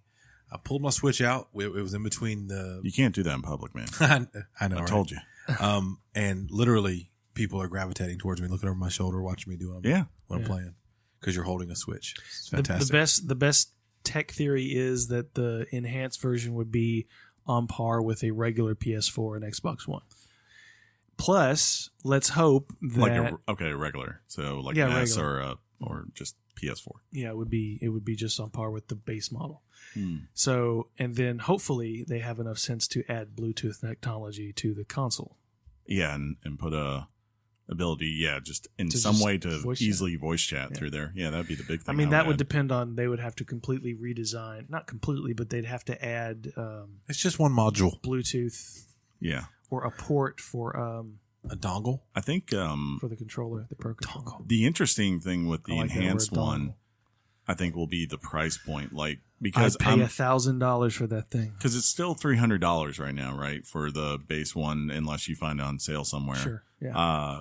So you think maybe they just phase that out, and that replaces, and that's basically their logic at keeping it at $300, because I mean, that's the one thing I would wonder. I'm like, how many people are going to go out there and buy the $350 or $400 version of this? I mean, yeah, I'm sure they're the hardcore probably would. Chris, I think anybody who owns a Nintendo Switch and plays it would jump at the opportunity to get a, quote, stronger Nintendo Switch. Sure. I guess it just depends what's in it, right? Yeah. That would be the key. Well, the thing about when Nintendo released the new, as they say, the new 3DS, there were certain games that you could only play on the new 3DS, Xenoblade Chronicles was one of them. There was a few more, and that really, I don't know that it harmed sales, but it just irritated some people. Sure. So I'm wondering when you go from PS4 to PS4 Pro, you can play the game on either console. So Correct. I'm hoping that they find a way to make that bridgeable. That makes sense. Between those two. That makes sense. Yeah. Makes a lot of sense. You know what also makes sense? What? Cuphead. You should read the next two, John, since they're basically sentences. Okay. They only look like sentences because the screen's expanded. Is that real? Yeah. Yeah, they're actually two sentences. Cuphead for Nintendo. Yeah. During its Nindies showcase, Nintendo announced that the Xbox exclusive Cuphead will be coming to Switch on April 18th. Nintendo on the presentation specifically thanked Studio MDHR and Microsoft for allowing the title to come to its console. That's huge news. That's pretty big. My jaw dropped a little bit. Yeah, I was like, it makes sense. Right? Let's go ahead and get that out the way. Well, especially what they were rumored, like what's coming with the Game Pass, right? Yeah. So, speaking of the Game Pass, quick side note. Why is it only $1 till August? Something's going down. Oh no, what they do is, like, right now they say whenever you subscribe, the first month is $1, and then afterwards it's $9.99. No, There's something going on. That's not what maybe it is. Chris, I don't know. It's $1 until August 31st Because they're getting as many people as they can on that because service. then they're going to announce the and I don't want to spoil the news Because in but September comes Gears of War. and they're going to announce in E3 Phil is going to be like, "Yo, we're going to go against the Stadia and this is how we're going to do it." Oh, yeah. You didn't put it in there. He did. That's right Oh, there. So just calm down. Oh. But he's got to talk about no. Cuphead for a minute and then another thing. So, in addition, I mean, there was in the Nindies presentation, there was some, independent games sandwiched between these two announcements. But The independent classic here. Right? Huh? The independent classic game. Made by the small studio known as fair Nintendo. No, it's being developed by that studio that does whatever that game is. I forget what it's called. Crypt of the Necromancer. There you go. Zelda gets a beat. Yeah. Cadence of Hyrule was announced at the Nindies showcase as a one more thing, concluding the program. The game appears to merge the rhythm-based combat of the critically praised roguelike Crypt of the Necromancer. I'm actually very excited about this game. I was like, that makes sense. It has the potential to be really cool. Yeah. Looks just like Link to the Past. But does this officially, people are saying this is our second Zelda game we're getting this year. Or for the console. Yeah. I think it's coming in the summer. Yeah. This and then the remake of, The Awakening. Oh, yeah. Can't wait to put that in. Oh, it's going to have that on my Switch. I guess we'll see.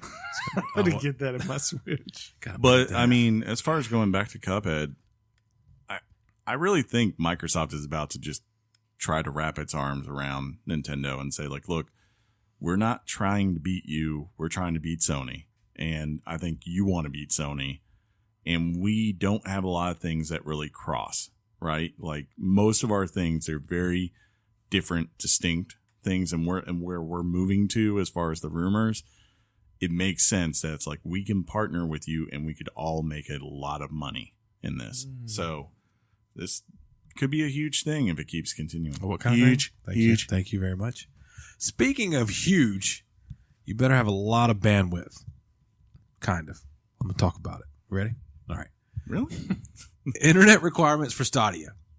IGN has recently had a chance to ask Phil Harrison about accessibility given the requirements for Stadia, I imagine, because the story stops right there. Quote, "We know that our internet bandwidth requirements won't reach everybody day one. Mm-hmm. There's nothing I can promise that will change that, but we'll work hard to reduce the bandwidth required and increase the quality." According to Harrison, those who wish to access the 4K 60 FPS will need roughly 30 megabits per second of internet speed. To stream 1080p, the requirement will require significantly less than that. I think it was like 10 is rumored. Well, that's good. Yeah. John's old internet could run it. No, Right? it couldn't. No, it could not.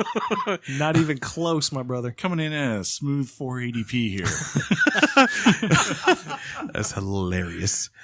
We're making significant investments in the data center, hardware, software, and services that encode the video that comes out of our data centers. We can run games in a variety of resolutions depending on the bandwidth you have coming into your home. Where do you sit on this, Shaun, as far as will you be able to do 4K Yeah. where you are?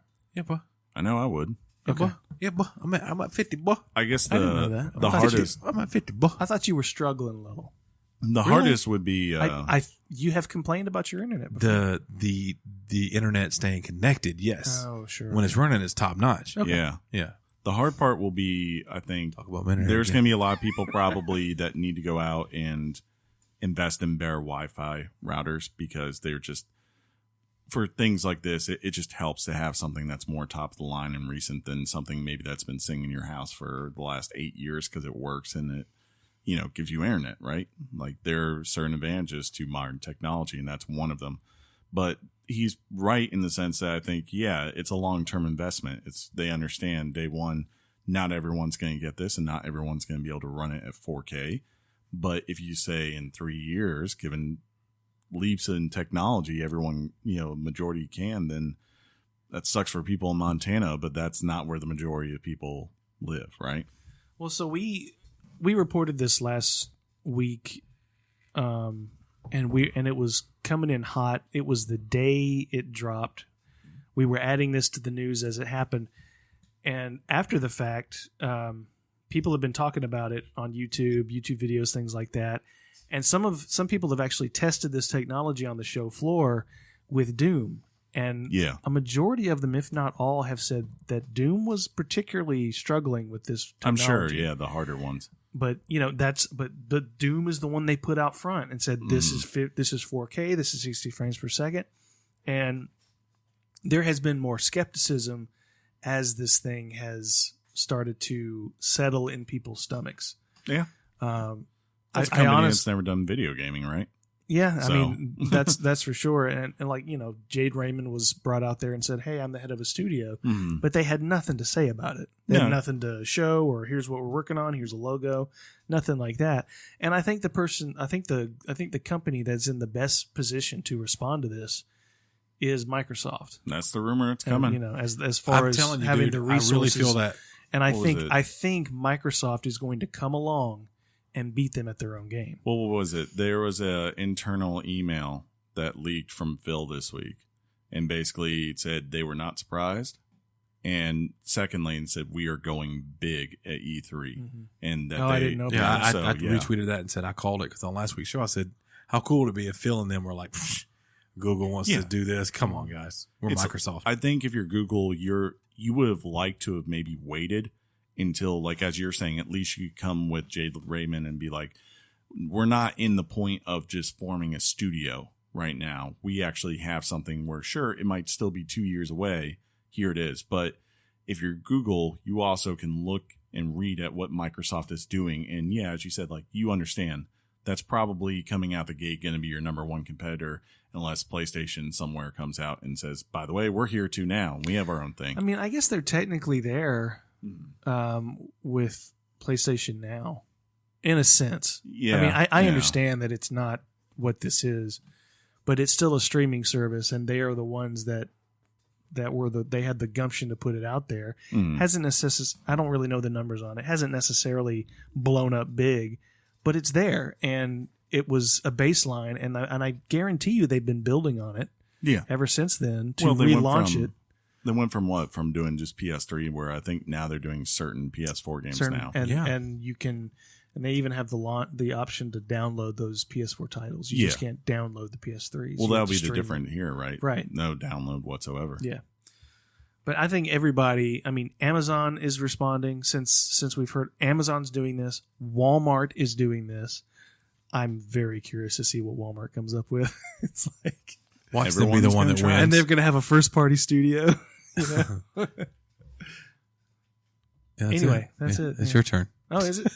You stupid fat hobbit. You don't want to read that part? Stupid fat hobbits. That's pretty good. That's pretty good. Daedalic Entertainment has announced The Lord of the Rings Gollum.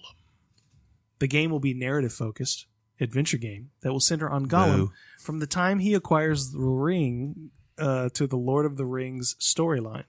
This game will primarily draw inspiration from the books more than Peter Jackson's films.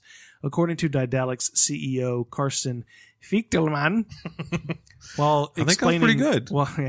While explaining the focus of the character, quote, you are already have that fun.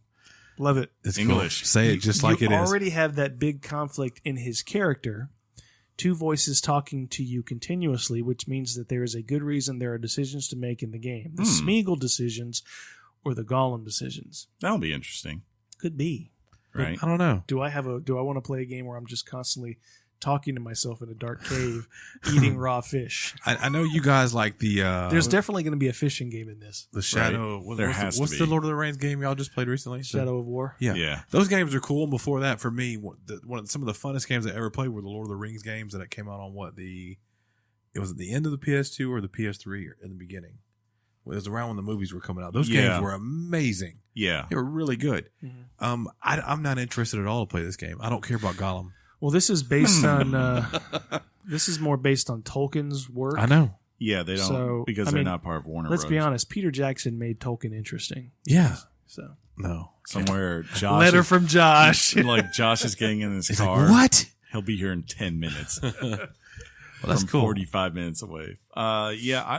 Look, narrative games, if they tell it right and they have good voice acting, especially for something like this. He is a very interesting character. He always has been. Please don't be episodic. Please don't be episodic. Please don't be episodic. You have something like, just a relationship of him and Shalob, right? You could easily do a whole entire part about that.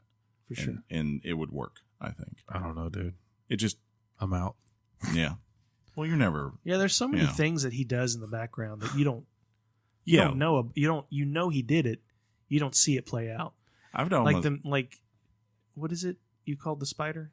Shalob. Yeah. Right. He goes out and talks to him and convinces him to her. Yeah. Which is big, because as you know, that's where he leads. It's big. It's not surprising. Where he takes Sam and Frodo, or where he leads Frodo to in Return of the King. Makes sense. Which sets up. It makes sense. Which means that Sam has to come in and be like, what is it he says to the spider? I can't remember the line now. Oh well, I'm choking. Don't worry about it, dude. Just sweat, sit there in the hotness, and we're just gonna watch you, okay? Don't you leave him, Samwise Gamgee. I don't mean to. Just finish it out. I don't mean to. There you go. Shall not. That's the greatest. Bring me wood and oil. Bring me wood and oil. Here you go, Pippin of Shire. Your services are no longer needed. Have y'all ever listened to the audiobooks of The Lord of the Rings? They're fantastic. They are are. they really? Yeah. That's how I first read all of them. And that's the only way I've ever read all of them is through my ears. Is it because you have people who go, what news of the Riddermark? Yes. Speak quickly. Yeah, so it's really, really good, man. Go on, young Hobbit. Sing me a song. What business do a dwarf, a man, and an elf have in... How does Frodo say Gandalf? He's like, Gandalf? That part, yeah. Gandalf. I like Kevin Smith's pitch for how that should have ended in Clerks 2. Just man, swing and a miss. You should go back and watch it. It's pretty funny. You should show your face. Konami anniversary collections. Dope. This is dope. What's sad is I feel like I was alive. I know I was alive for the 25th anniversary, and I think I bought something then, and now it's 25 later. It's at 50, and you'll know what this means in like 2 seconds. Konami, in celebration of its 50th anniversary, will be releasing anniversary collections that will feature Castlevania, Contra, and its arcade classics. Everything we own. All the things.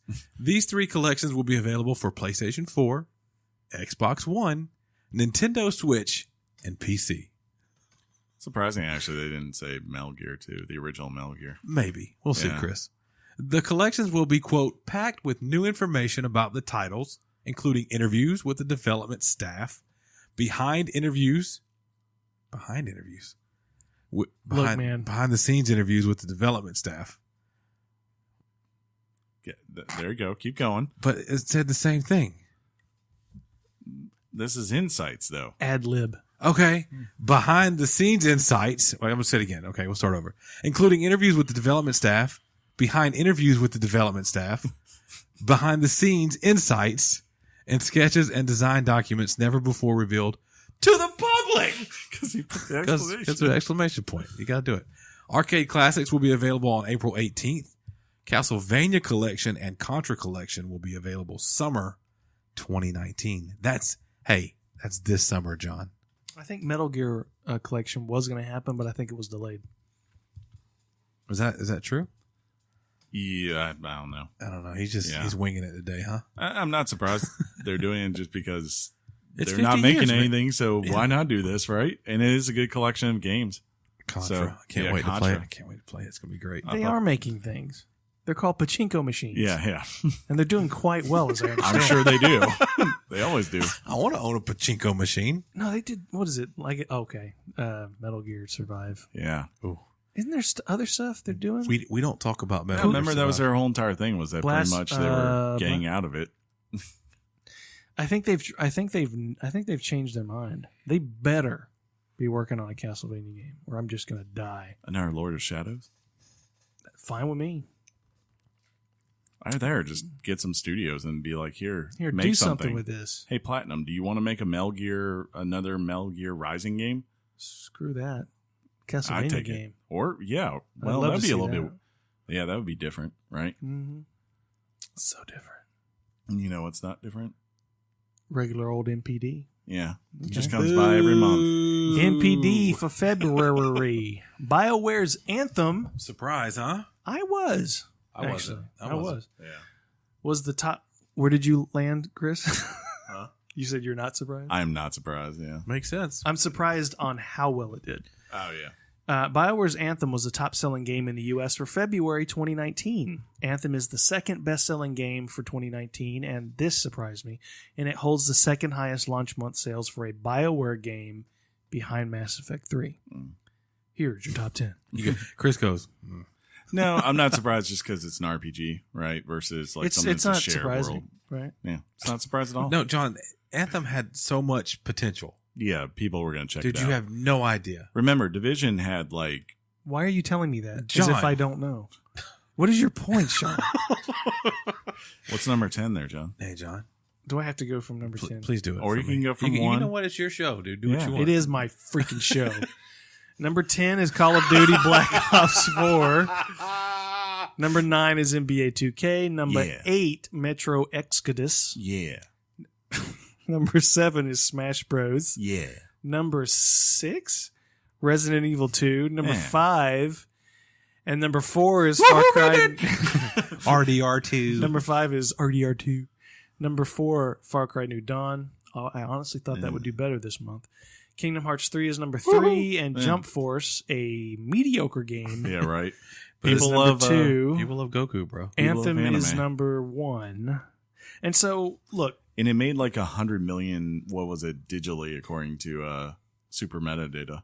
yeah. Yeah, so it had a great month. Look, here's the thing. I think we're finally in that realm where UK is no longer an indicator of how games are doing, because number one, just like MPD, they track just physical sales. Mm-hmm. The reason I say that is because Division 2 is just in the conversation. It seems more so than Anthem was, and UK sales charts. Seriously, you don't agree with that? Well, Dude, I don't agree with that. Okay, fine. But UK sales charts are even reporting that Division is 20% Yeah. of the physical sales of Division 1. 20%. Well, remember, That's awful if you look at that at face value. it was a huge surprise that Division. It's like a fifth. Remember, Division came out and it had like mixed reception, it had mixed buzz coming out, and it like was this huge surprise where, you know, it came out the gate and just sold a ton, like more than anyone was expecting.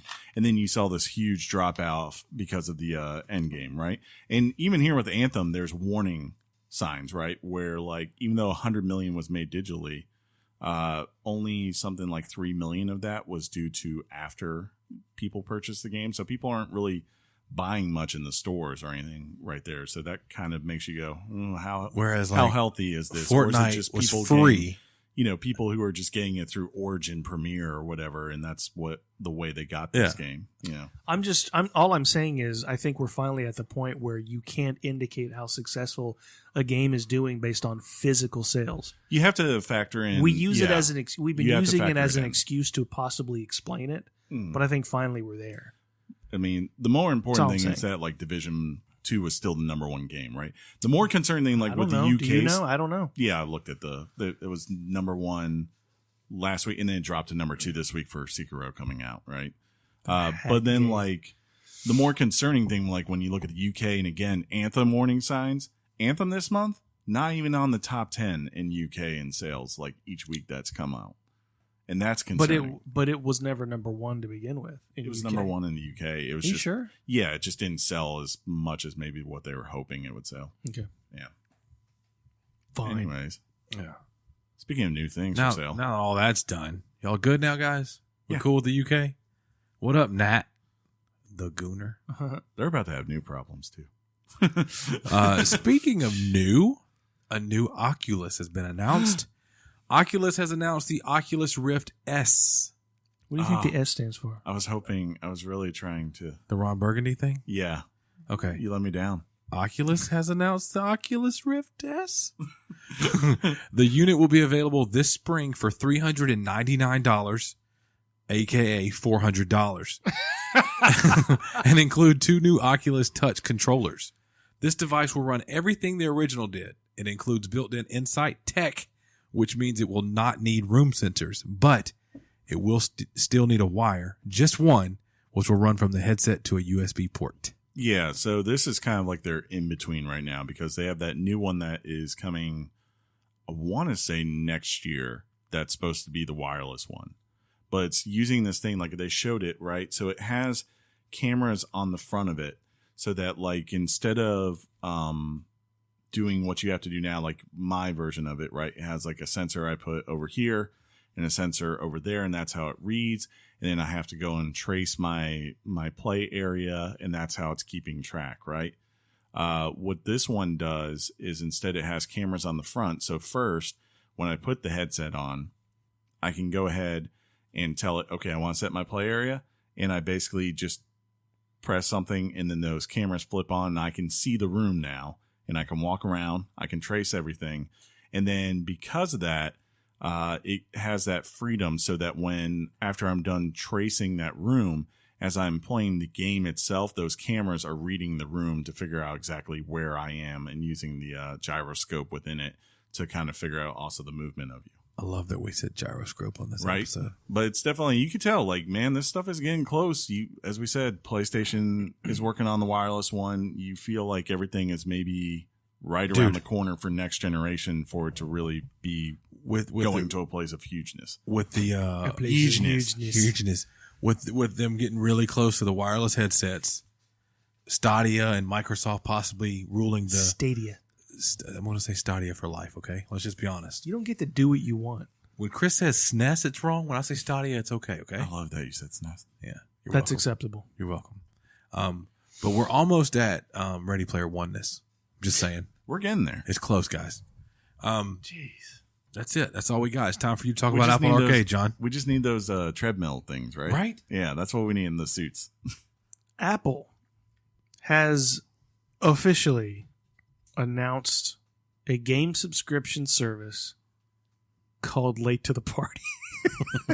Called Apple Arcade. Sorry, I read that wrong. It will be a single subscription service with access to over 100 new and exclusive games that you've never heard of and probably will never want to play, with more to be added. It will release in fall of 2019, whether we want it or not, and be available in 150 countries and regions. No price structure has been announced, shockingly, at this time.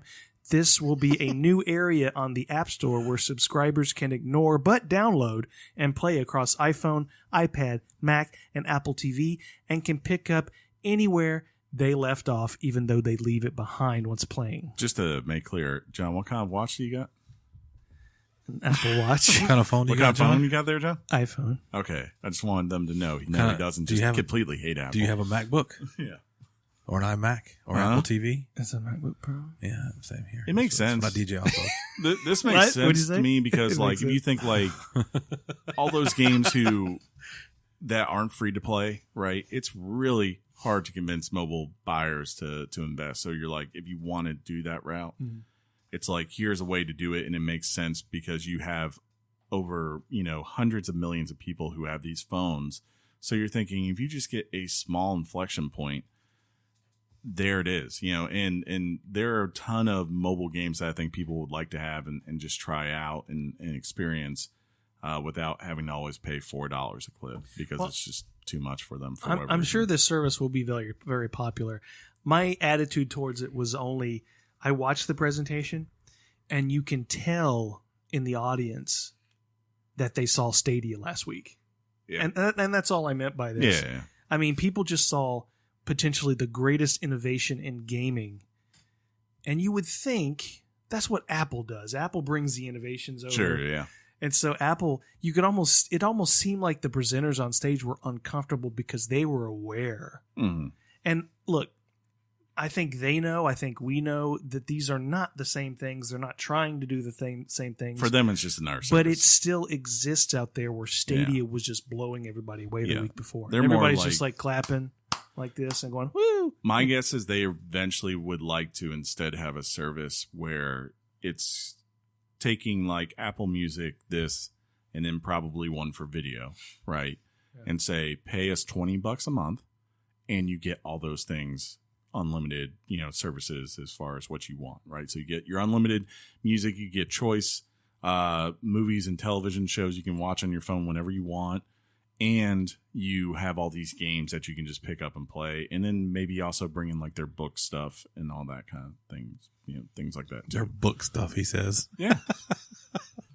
I'm sure it's something that'll interest me. Yeah. I apologize for my negativity. That was... Shut up, Shaun.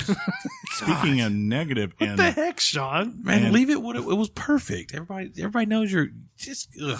Hey, EA layoffs, No. Chris. No. This is not finally. Yes, it is. Oh my God, I gotta back up. Yeah. Finally this week. Finally this week. Finally this week. Yeah. Finally this week. just do it over and over. EA has announced that it will be laying off 4% of its workforce. That amounts to approximately 350 jobs from its marketing, publishing, and operations teams. Here's the official statement from Andrew Wilson.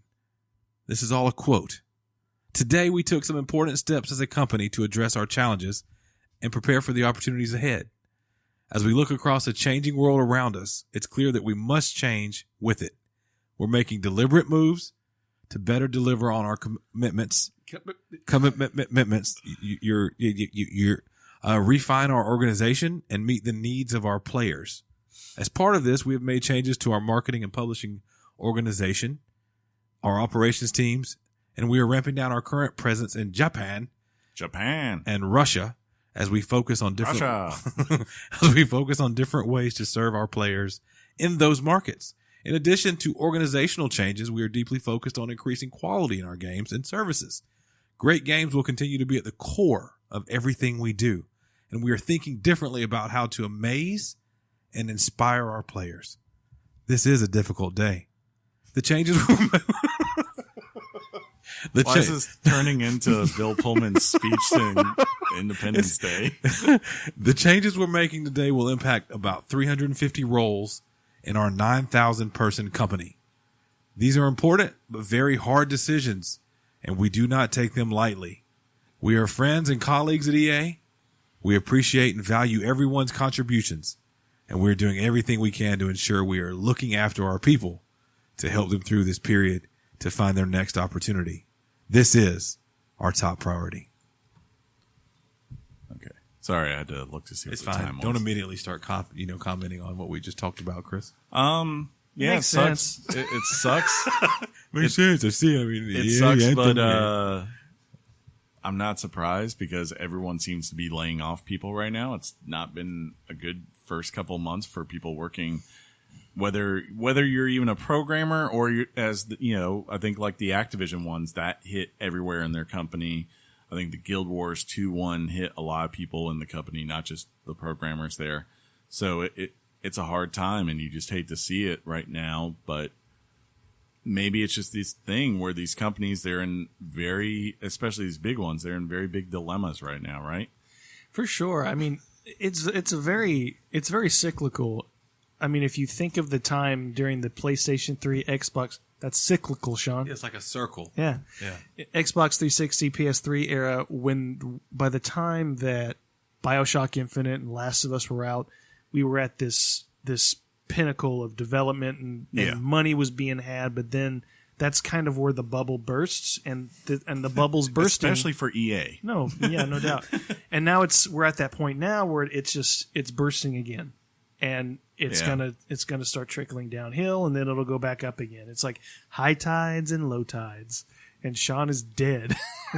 I did zone out for a minute. My bad. The encouraging thing is, and I might be misunderstanding what he means by operations.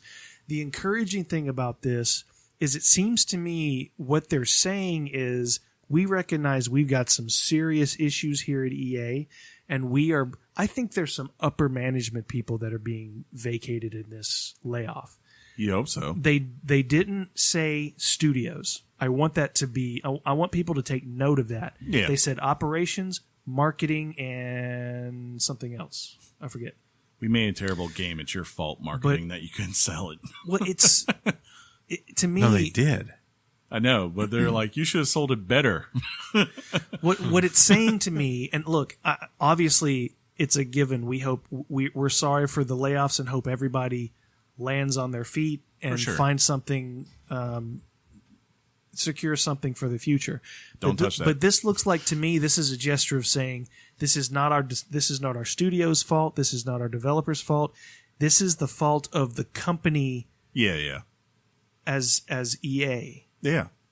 They need, unless I'm misunderstanding what they mean by operations, but I don't think I do. I'm guessing it's that's customer what they mean. service. Yeah. It's analysts, things like that. It's people who just are looking for a good 9-to-5 job. Sure. And it just sucks, right?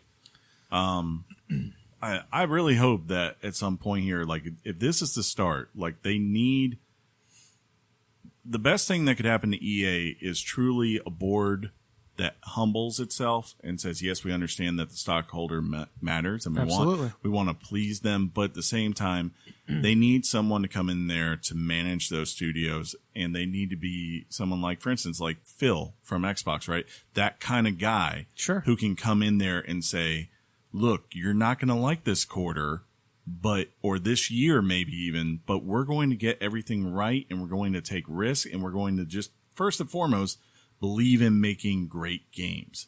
And we'll let the secondary things as far as the monetization, if we do that, eventually those other things will fall in line for us.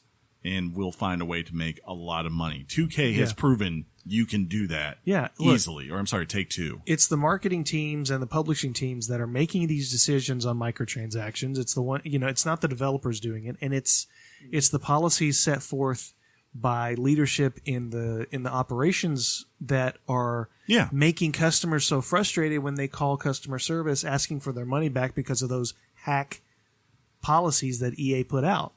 So, like you said, get someone right. Get good. What's his name at Ubisoft? The main guy, the French dude, right? Yeah, like to his credit, Ubisoft makes plenty of money as a private company. And it does so because that dude, regardless, seems to say, I can make games that, sure, they're designed to make a lot of money for us, like something like, For Honor. But I will also make an Assassin's Creed game and say, you know what? We tried to do the online thing and it was not good for this series. Let's go back to what makes these games great and revitalize this. And it's worked really, really, really well for them. And this Friday, we're getting the best of the series remastered. Wow. Assassin's Creed Beaver. Yeah. That's really all it is. Just murder animals. You guys want to wrap this up? Dude, never. Just to be safe.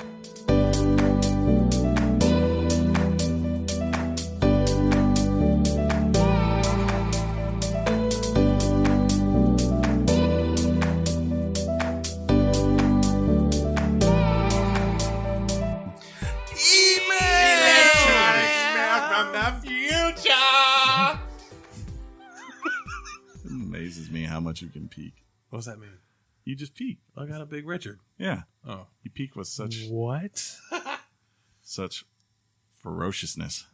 This divisiveness. Not divisiveness.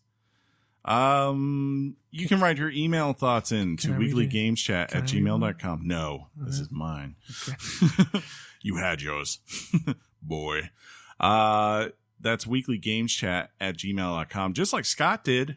We're working through this backlog, Scott. So you're like, I wrote that weeks ago. Well, calm down, Scott. But he says, greetings, you bad hombres. Greetings, Scott. And he says, bonus points if you get the reference in the title. I know what Calpurnia is, but I don't get the reference. Negative points like for city me or something. Like there's a band called Calpurnia. I don't know. So somehow people got their knickers in a twist about a conversation about unions. Jeez, I missed 1 week's podcast. For which someone joked about this on Discord. He's like, I can't wait for more union emails. For which I've already made the appropriate penance and everything goes to the bad place. That's from, old Good Place joke right there. That's pretty funny. I'm going to assume that the resulting sound and fury is my fault, as any Catholic would. But what's most surprising is that anyone still gives a rat's patoot, old-timey word for the common profanity implied, about unions. Don't get me wrong, and a history and political science degree. As a history and political science degree holder, I'm all too aware of unions' vast contributions to societal progress, and I'm just surprised that the modern generation knows enough about them to comment intelligently. Oh, see, that's the rub in it. That's what she said. See, that's the rub in it. That's what she said. Get it? Got it. All right. Is it possible that people don't know anything about unions other than their catchphrase that means supporting them aligns one with the left and the opposing one with the right?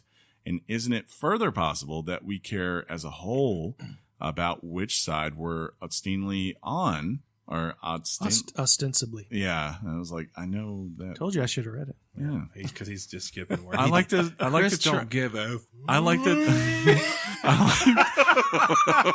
Every now and then, I like to try the big words. I like to try them. Well, you should just read the small ones that you leave out too. That'd be okay. Great. On Dan. Big word. Carefully examining the nuisance of given nuance. Oh, sorry. Whatever. Of a given situation and reaching our own conclusions based on the objective facts and honest inquiry. Full disclosure, I'm pretty far to the left on the political scale, but I don't march lockstep with every idea that comes out of the mouth of insert a conversational politician of choice. Controversial. Yeah, whatever. I'm You just going to go with what I'm doing. It's fine, Chris. Just do it. Which frankly alienates me from some of my ideological brethren or sisterin who value loyalty to the tribe above intellectual honesty. I swear it's like that scene from The Life of Brian where he yells, "You have to think for yourselves," to which the crowd, I can't say that word. Yeah. Repeats the same back to him, which is a very funny joke in that movie. In any case, don't take stock on those who care more for their so-called political identity than for objective truth. Keep following your own compass and do what you've always done. Entertain, enlighten, and inform us. You've got my thanks and my admiration. Sincerely, in game the ever-long off. The ever-loving off on. Oof on. Oof on. Yeah. Scott. Very well Are written. you not entertained? That's good stuff, all of it. Yeah. Thanks for that email, man. That's some good thoughts. I agree with a lot of that, Scott. Of course you do. I'm all for free thought. Feel the burn. What? Yeah. Next up, we got TJ, who writes in and he says, "Hey, fellers." Hey, TJ, love the email title. Yeah, he titled this "Your Mom's Boxgate." Wow. I typically write on Twitter, but felt like he's at Tej. Yeah, but felt like giving Shaun a break. You didn't have to, buddy. I don't mind, saying things for you. Wanted to say I have been listening for a while and feel like I've stumbled upon something that I needed to get out there. I recalled several podcasts ago there were no emails for you to read and how incredibly sad it made you. It did. Fast forward a few episodes and all of a sudden John, who typically is well-mannered and reserved in his opinion, shoots off with an extremely controversial hot take. And now all of a sudden the show is literally swimming in emails. So many emails you can't even read them all in one show. You got me writing in via email, you wily bastard you. Indeed. It was all for the emails. Further research has yet to confirm the identities of these listeners that flooded your inbox, Shaun. Yeah. And I'm afraid I may have dug a hole into quite the conspiracy. I will continue my research on what I have aptly dubbed as your mom's boxgate and report back in this fight on fake news. Fake news. Fake, totally fake. On a more serious note, I had a few ideas for your 200th show that I wanted to put out there. Ooh, charity show. Pick a charity for the donors to donate to, announce on episode 199, and then total donated revealed on 200. Be real. You guys could use the good karma. Game with jabronis. Pick a winner. Criteria: winner is anyone with a Twitter handle that rhymes with Schmeej. That's funny because he's Tej. Yeah. To play a few rounds of a game like Apex Legends with the guys. That'd be fun with John. Naked Fun Time podcast. The guys get greased up, and actually, we can't see it, so never mind. Wouldn't it be great though? To just be butt neck. Well, wait, what? Like happened? you can't see anything, but you just consistently hear oily flesh as it look, rubs. And every male who has a Richard, at some point has, even if you're single, you've looked at yourself in the mirror, or if you have a girlfriend or wife, You've stood in front of them, Their wife, and you've done the Richard shake, where it just does its thing, and you're dying laughing. and the mirror is looking at you, or your spouse is looking at you going, why are you doing that? And they start laughing too, because it's just the thing. Mirrors can laugh. So we could do that, and that noise that comes from that, we could just put it in front of the mics and do that, and they would know that we're telling the truth when we're naked. I don't like what you're doing with our mics. It'll be an ongoing special effect. And then best of show, oftentimes when shows can't come up with content, they throw on some old clips and call it a wrap. That's true. You know what? If I had myself like a little assistant, like some intern that I could be like, go through our 200 episodes, which is like basically, if you think about it, over 400 hours worth of content, and find the best stuff. Tease, you looking for an internship? Right. Actually, to be honest, and I've mentioned this to Chris before, if we did have the manpower, we could, just like real radio shows do or real podcasts do when they have a production team. Yeah. You could mark certain parts of the show, and basically highlight the time frame, and that could be part of your best of. But it's just 3 dudes who get together for you guys. So plus, I don't have the space to store all those files of that way to be able to do it with the program we use. Indeed, because we need a solid slate drive, right? That's not even the thing, man. I know. Those are I'm just saying things, Chris. That's all I can think of for now. Thanks for the entertainment and the laughs. If possible, I would love to get an address to send a gift on your way. I like gifts. Thanks, Teach. Thank you, Teach rules. Appreciate you. Reserved and well mannered. Next up, we're not going to get through all these week. That's fine. We're going though. We're getting there. Do we do Waza and part due? Yeah, that's one person, so let's do it. All right, let's do it. He says, Waza. This is fine. Lavinius. Did I say that right? I'll go with LT or Lavinius, whatever you want to do. All right. You want me to hit this? No. What is up, fellas? I've been waiting to write in for quite some time now, but by the time I remember, I'm listening to the next episode. I know this email is kind of long. That's what she said. But it has been a long build-up for me to write in. I apologize if Chris happens to be sick or Overcooked 2 drunk again. Overcooked 2 LMAFO. That's laughing my off. First off, I know I'm a bit late to the conversation, but I wanted to address John and say, well done, fine sir. Throughout the unionization discussion, see what you did? Throughout the unionization discussion, you were calm, polite, and correct the entire time. I mean, wait, what? No politics, laugh out loud. On top of it all, none of you guys pulled out. He said, wow. When you received a few negative emails, I know not only love listening to your podcast a tiny bit more than before. I now not only love listening to your podcast a tiny bit more than before, but I respect each and every one of you fine sirs greatly. The emailer, Chris, I might add, has also won my respect for recognizing when he'd gone a bit too far, apologizing, and proceeding on to engage in a meaningful discussion. Seriously, top-notch to all of you. Top-notch. Secondly, I want to say to Chris, too, boy, Metal Gear Solid or Metal Gear Rising Revengeance is golden. I agree with you. Yeah, he didn't. That was other Chris, right? Yeah, I maybe. Oh, yeah. Didn't Chris we bring too. it up? Chris Hatchett, right? Because Chris won here. That's when we announced the games with gold. Yeah. And he was like, "What?" Yeah. Sorry, but that game is one of my loves. I have finished the campaign multiple times on multiple difficulties, and it's actually one of the best games I've ever played, better in my opinion, than what I played of Metal Gear Solid 5. You shut your mouth. Oh my God. He says a game he quickly... What? Yeah, I quickly traded away after 2 days. If you haven't already, I'd suggest you give it a whirl. I think you might like it. I'm not surprised, though, because those are 2 very, very different games. Mm-hmm. You know, one's Platinum, the other one's Kojima. I'm playing on an Xbox One S. No, it's not Boo, Shaun. I can't boo you because that's what I play on. Boo the PS4. Well, now I have to boo you, sir. Boo. And I was thinking of purchasing the Elite controller, but I feel a bit wary to do anything yet. With all the news flying around about a new generation coming out, is it really worth it? Mm.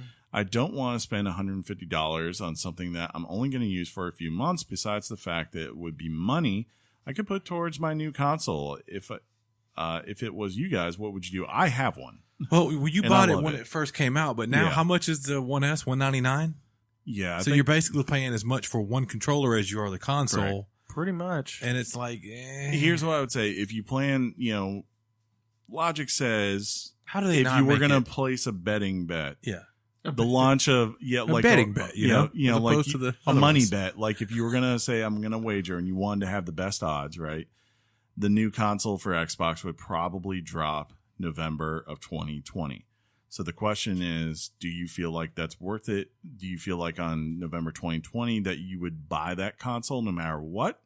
Or do you think it might be a little bit longer for you before you finally pick it up? Because obviously the longer you play, the more you get out of it. And who knows, if Microsoft's real smart, they would actually make this thing work with either generation, right? And say you can, The new Elite controller. yeah, yeah, like make sure that the Elite at the very least carries over. But really, I would say, I don't see why it wouldn't. yeah, I've been it's wanting to get the Elite controller for a while Boo. now, but a year and a half ago, I heard about they're coming out with a new one, and Microsoft has been dead silent, dead Mama. silent, dead silent. And I knew there was that that white the one that came out. moment I bought the Elite is when Phil Spencer would go, he bought it, announce the new one, Probably. because he listens to this podcast. You know he does, True. dude. Absolutely. Yeah. Finally, this email, I want to get, he said, I wanted to get in on the Discord discussion. The idea of y'all having a Discord server absolutely warms my fan heart. And if I were to quote the wise man known by all the sirs as Sir Mix-a-Lot, you guys should seriously jump on it. That's a good song by him. I feel like I'm witnessing an evolution and growth of my favorite podcast on the web, and I'm honestly pumped at the idea. Game on, your mom's box. Bow, was it? Bow Chicka Bow Wow. Yeah, thank you. And Thug Life. P.S. Hey, Chris, you commented on people not knowing that what you look like recently. Oh, we can't read this part. He just like to point out that true fans actually already know. Wink, wink. Because seriously, you No. You just, No, Chris. And then he actually wrote back in again. You know what? That's also very long. I'm going to save that one. But he says it's for the same episode. We gotta. That this will be the last one Okay. because there's not a lot on Twitter. So You want me to read it? all no. New bit. Yeah, We're good. We're good, Chris. Trust me. We've got What's for dinner? again. Lavinus then wrote in and he said, "Hello once again, fellows. Writing in again, Hello. hopefully in the same episode because I forgot to ask you guys a question. There have been You're welcome, sir. Yeah, you're real welcome. You got a double dipper. There have been plenty of times before when y'all talk about some of the podcasts you listen to, and I know that it hasn't come up for quite some time, but I wanted to get in on the action. That's what she said. I heard of a few podcasts you guys have mentioned, but I was wondering if you guys have ever gone into a good podcast-based audio drama. If so, what are your faves and which ones are you looking to listen to? I can't say I've done it, but I've heard of some that are very well praised. So I don't feel, I mean, unless you're counting something like Serial as being that, but that really doesn't feel like that to me, right? That's more of a news thing telling us. News. Oh, No. not time for that. Okay, sorry. John, do you have any? I've got some in my queue from Audible. Does a lot of them. Nerd. Those are Thanks, called man. books. I've got some in my queue. No, it's they have Audible's actually doing true crime podcasts now, and All the things, right? yeah, all the things. How do we get on You've that? been, you've been I on need to research. you've been on True Audible, like you've been on their jock for a minute. Yeah, yeah, and there's no sign of me getting off. It's so weird. Like, I remember when me and you were working night shift. Mhm. That's when Audible came out. That's when it would have killed. Yeah. And of course, I listened to all 7 books Yeah. of Harry Potter. Yeah. That's how I did it. We would borrow them from Kirk. Yes. That was fun. You'll never forget Kirk if you meet him. Never. I'm just gonna put that out I there. ran into him a few months back Mm. in the bathroom.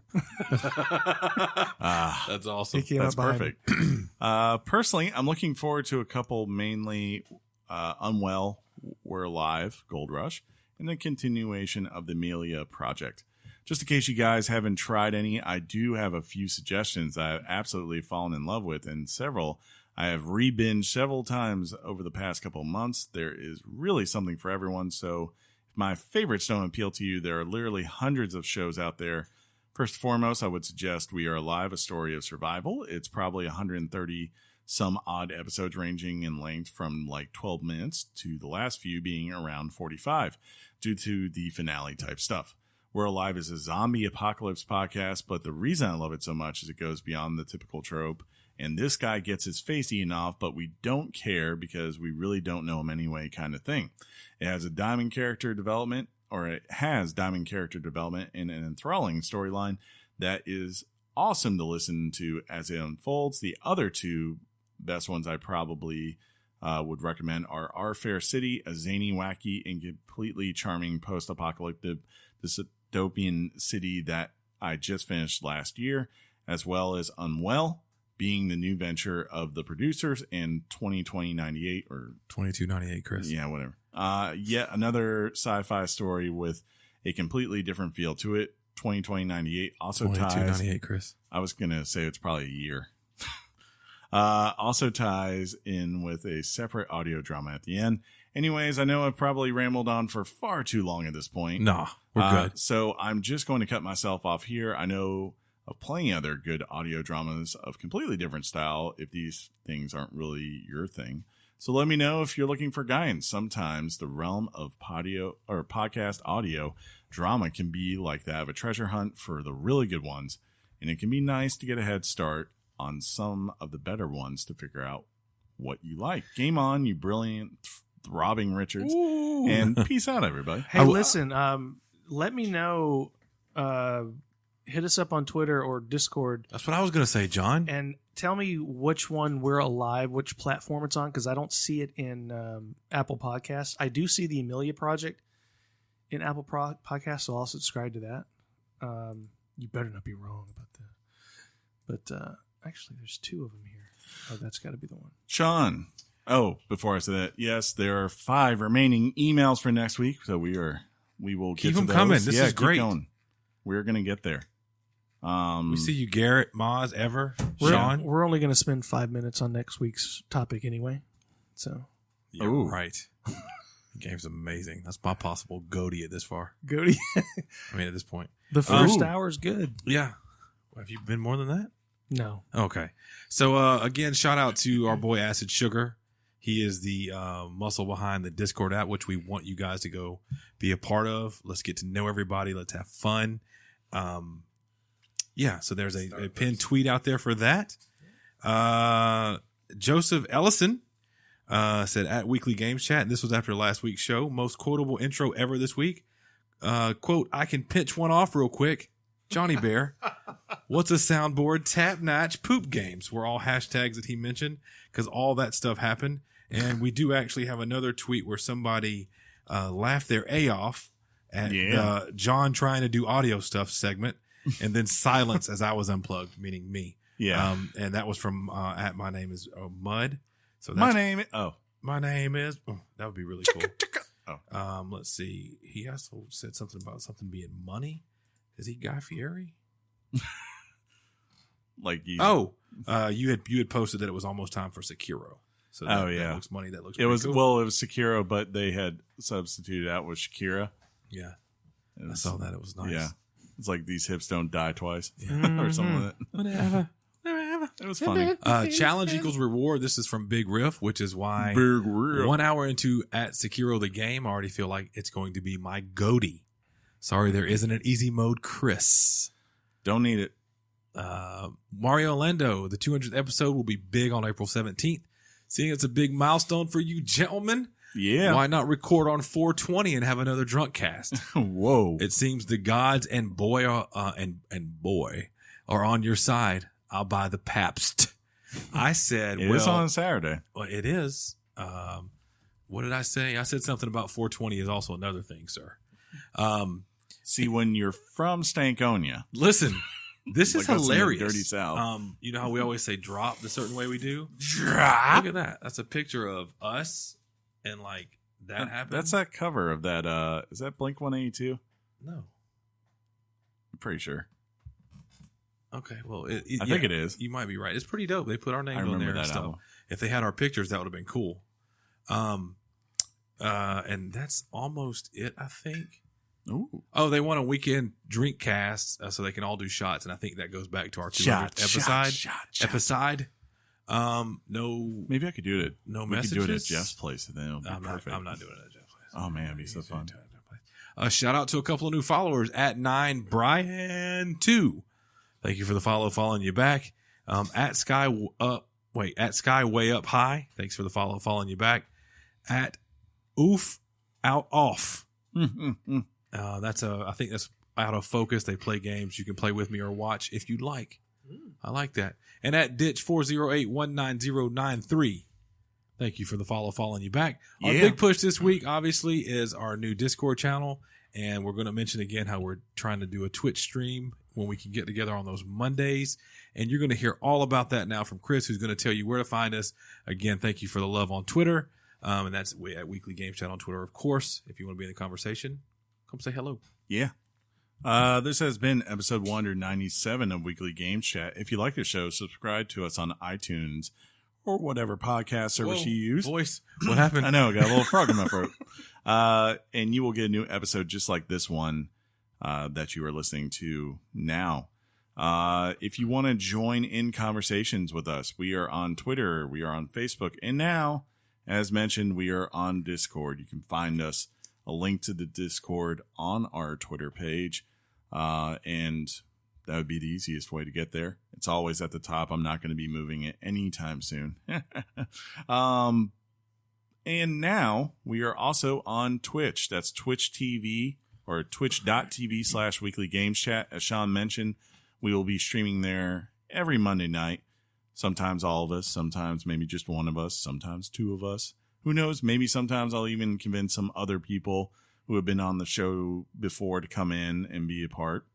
And then there may also be other streams that occur throughout the week, just depending on how I'm feeling. I don't know if Shaun or John will be a part of that. Those will probably just be random, right? Division 2 every week, Monday night. Could be. Could very well be. We'll see how it goes. But if you come on there, make sure you give us a follow. We're trying to get as many followers on there as possible because it would really help with our future plans with that channel. And I will simply say now, until next time. What? Is it over? It's over. 2 minutes and 16, 03, 04, 05. No. Game on, Shaun. Game on, Chris. Game on, John. Game on, Chris and Shaun. Game on, Johnny Bear. Gotta work on that pitch. Which one? Mine? Yeah, you weren't. I wasn't trying to sing. But I was trying, we need harmony if we're going to do that, buddy. We're not Boys to Men. This is not Motown Philly, buddy. But we're back again next week with our episode. So, your mom's box. Peace out, everybody. Oh.